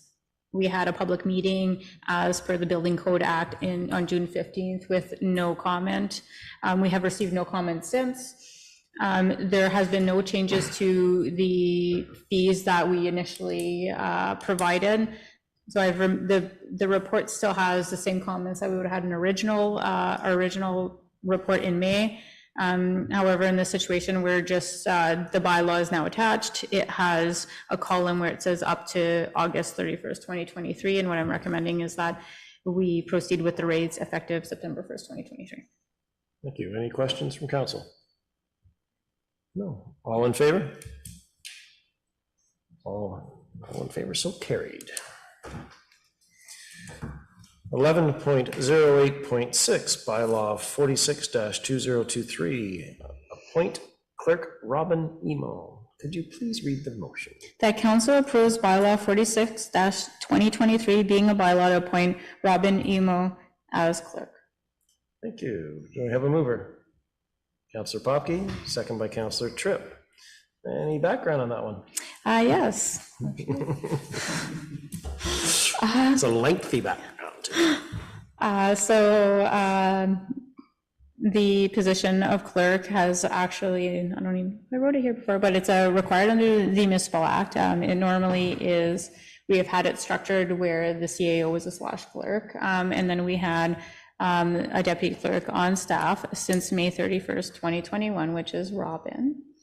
And in this time, Robin's demonstrated the ability and the skill set to fulfill the clerk's role and requirements. So the recommendation here is actually to appoint her as the clerk of the township to provide that promotional opportunity to complete her works in the full role. Thank you. Any questions, accolades? Councillor Tripp? Could you put your microphone on, please, sir? Thank you. No financial implications, but moving into the job, does she? When we were proceeding with the agenda, when it came to actual appointing positions and changing those components, because the appointment was with the predecessor, we're moving through the appointment process. At the next council meeting, we'll be moving towards the what you will be seeing is a new organizational chart that actually places it. We have no intent on filling the deputy clerk position. So these are these components that you'll see, you'll see the job description and that piece of financial obligation. Okay. Thank you. Any other questions, comments? I'm fully in support of this. Robin's doing an absolutely amazing job, and everything she does, from the Canada Day to keeping me in line to getting all the documents before us and in proper order. So I fully support this. All in favor? Unanimous? So carried.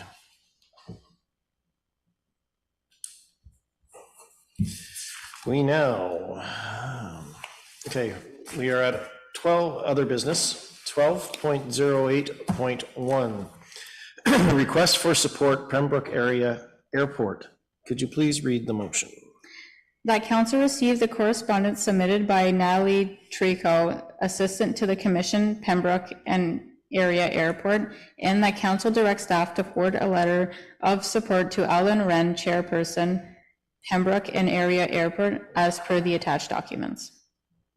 Thank you. Do we have a mover? Councillor Popke, second. Councillor Thompson.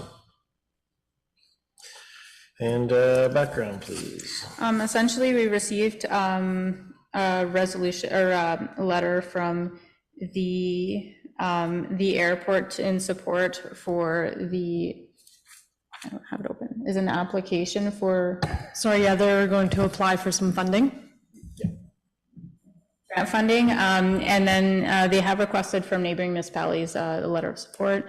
As you had heard earlier, the fire chief had said that if there wasn't the smoke within the wildfire, we would have been using that airport to be able to help with the wildfire. So there's a bit of a support that we do utilize, we would utilize, and this is just requesting for approval to submit the letter to the Pembroke and Area Airport. Thank you. One of the questions I have in regards to this is they are making application. Are any of our other neighboring airports, such as Arnprior Airport, which is actually closer to us, are they applying for the same grant in competition? Do we have any information on that? We do not have information on that. Okay. The other thing that I noticed within their letter is they mentioned about the fire grew quickly and impacted our local residents and businesses as well as the air quality. And Sorry, so they submitted a letter that we would consider for approval. Below in the package, you'll see the letter that has been adjusted based off. Okay, it has been adjusted? Yes. Okay, I missed that then. Okay, there's a letter that actually says that we support them in the works they do, but we do not speak to the fire, as we're not utilizing their services during the wildfire. Okay, thank you. Yeah, I guess my only concern is if this is a competition between airports, but we don't have that information.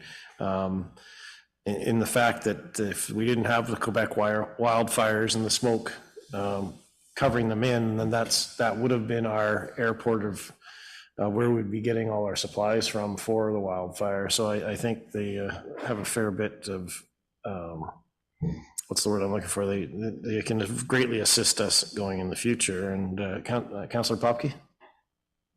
Are we referring to the M&R airport, or are we referring to the one off of the Boundary Road where Pem Air used to be? I believe it's on Len Hopkins, so I think it's the one off Boundary. Just give me 1 sec. I just got to go back. They do.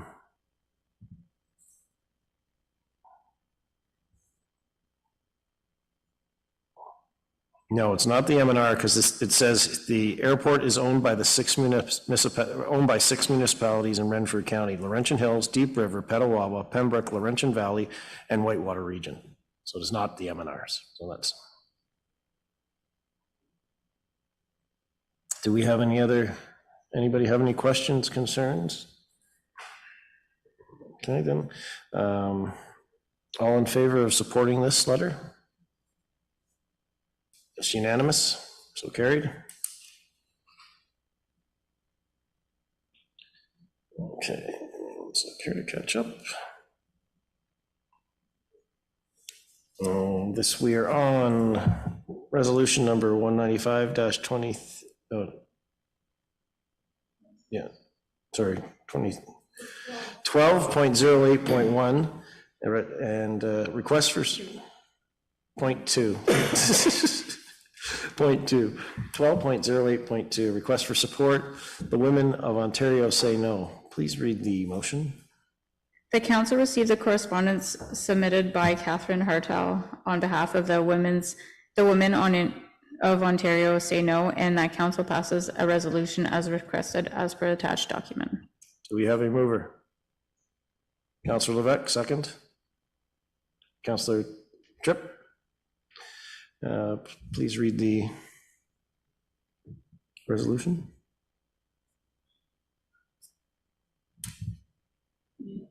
Who's doing that?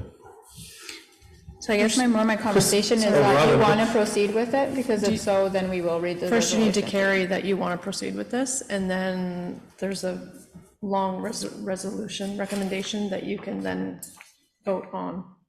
If you want. So what happens normally when we receive these types of items, if it's not addressed directly to council, which this one was, it would go in your package and you could choose to bring it forward or not. This one's directly requesting from council, so it's come forward in this way.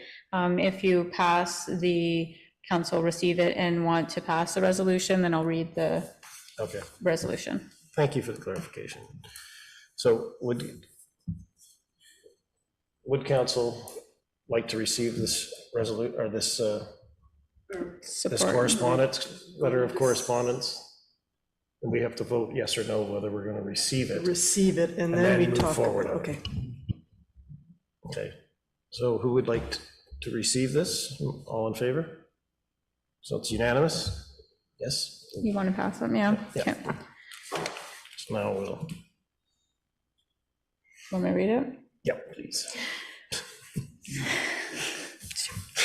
Whereas all Ontarians deserve and expect a safe and respectful workplace, whereas municipal governments as a democratic institutions most directly engage with Ontarians need respectful discourse, whereas several incidents in recent years of disrespectful behavior and workplace harassment have occurred amongst members of municipal councils, whereas these incidents seriously and negatively affect the people involved and lower public perceptions of local governments, whereas municipal codes of conduct are helpful tools to set expectations of council member behavior, whereas municipal governments do not have the necessary tools to adequately enforce compliance with municipal codes of conduct. Now therefore be it resolved that the Township of Greater Madawaska supports the call of the Association of Municipalities of Ontario for the Government of Ontario to introduce legislation to strengthen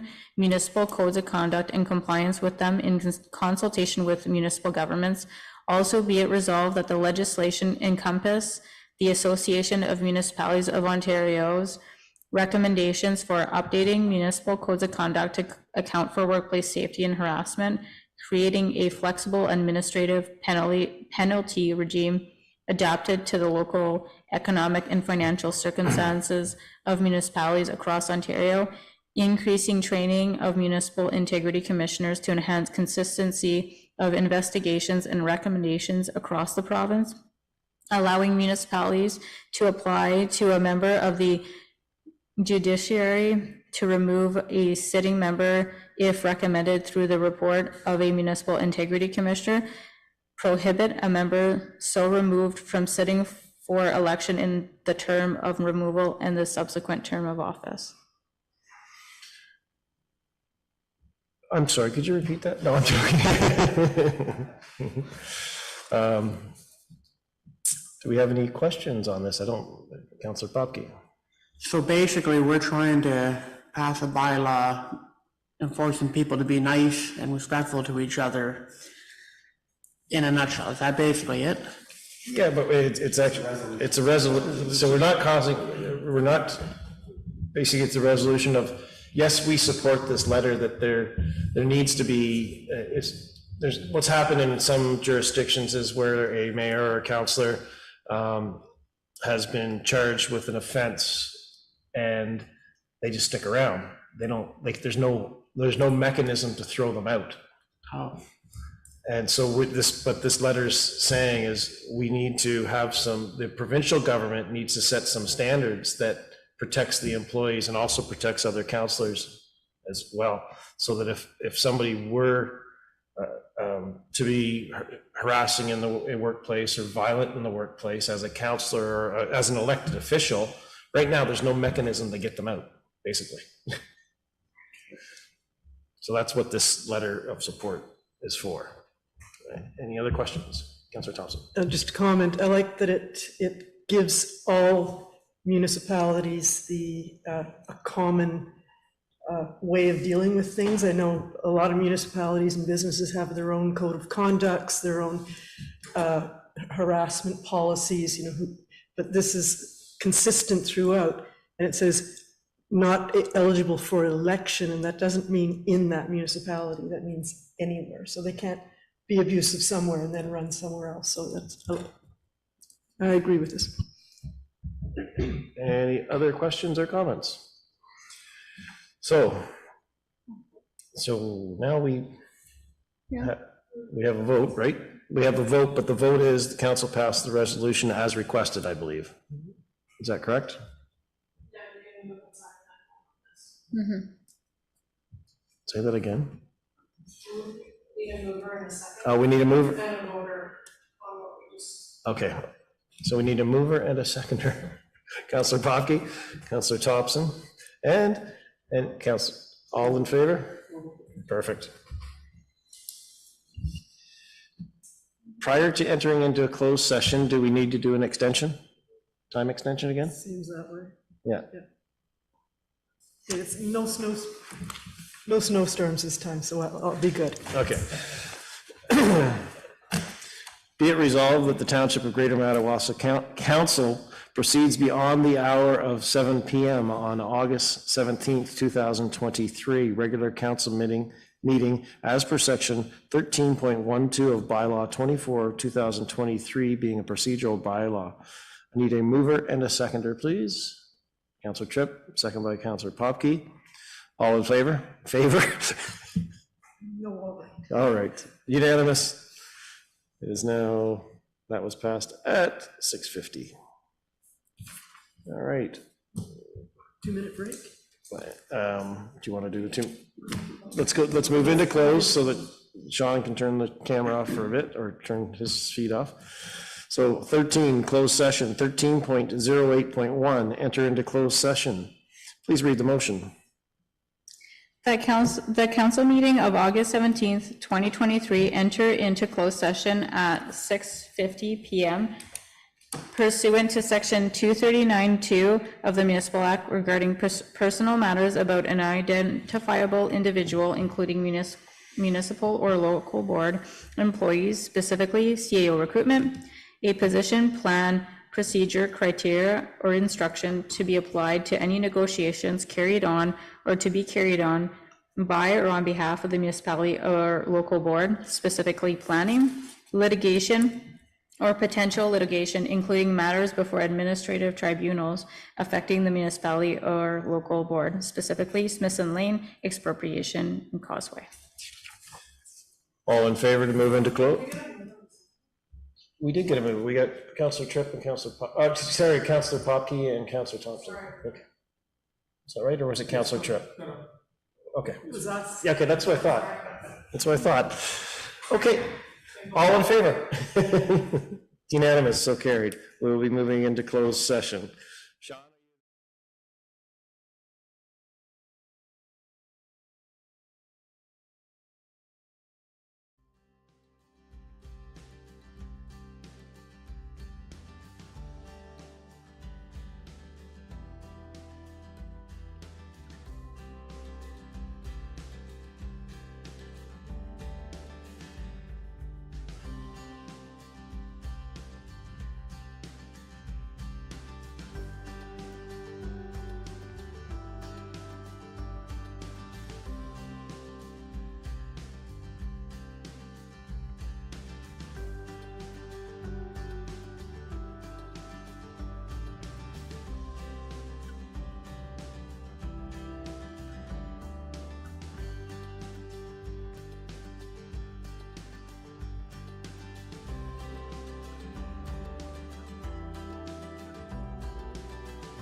Thank you. Welcome back. Section 14, open session 14.08.1. Move into open.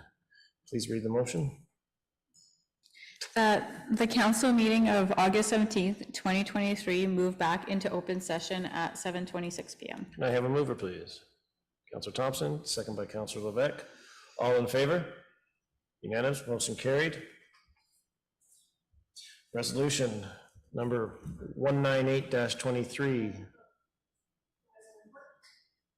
Oh, sorry, rise and report. 15.08.1. Move to rise and report. Please read the motion. That council reports the following as a result of the closed meeting items. Personal matters about an identifiable individual, including municipal or local board employees, specifically CAO recruitment, proceed as directed and closed. Position plan procedure criteria instruction to be applied to any negotiations carried on or to be carried on by or on behalf of the municipality or local board, specifically planning, proceed as directed and closed. Litigation or potential litigation, including matters before administrative tribunals affecting the municipality or local board, specifically Smithson Lane, received as information. Expropriation, received as information. Causeway, proceed as directed and closed. Okay, do we have a mover? Councillor Thompson, second by Councillor Tripp. All in favor? Unanimous, motion carried. Okay, number 16.08.1, bylaw approval. Please read the motion. Be it resolved that the following bylaws, 39-2023 fees and charges, 41-2023 municipal waste, 42-2023 swimming pool bylaw, 43-2023 pre-servicing agreement Granite Village subdivision, 44-2023 assumption of lands Ferguson Lake Road, 46-2023 appoint clerk Robin Eman, 45-2023 appoint CAO Renee Mask,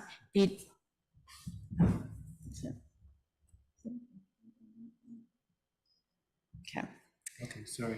Be deemed read a second and final time and passed by council, and furthermore that 47-2023 confirmatory be deemed read a first, second, and final time and passed by council at the regular council meeting held August 17, 2023.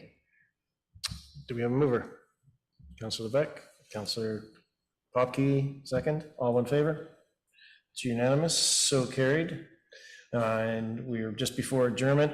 I would like to acknowledge and thank Renee for her first regular meeting as CAO, and Robin as clerk for her first meeting. So thank you both so much, and looking forward to working closely with you, and what a positive outlook we have. Number 17, adjournment. 17.08.1, motion to adjourn, please. No, not yet. Please read the motion. That the regular council meeting of August 17th, 2023 be adjourned at 7:29 p.m. Can I have a mover? Councillor Thompson, what a surprise. Do we have a seconder? Councillor Popke. All in favor? That is unanimous. Meeting is adjourned at 7:29 p.m.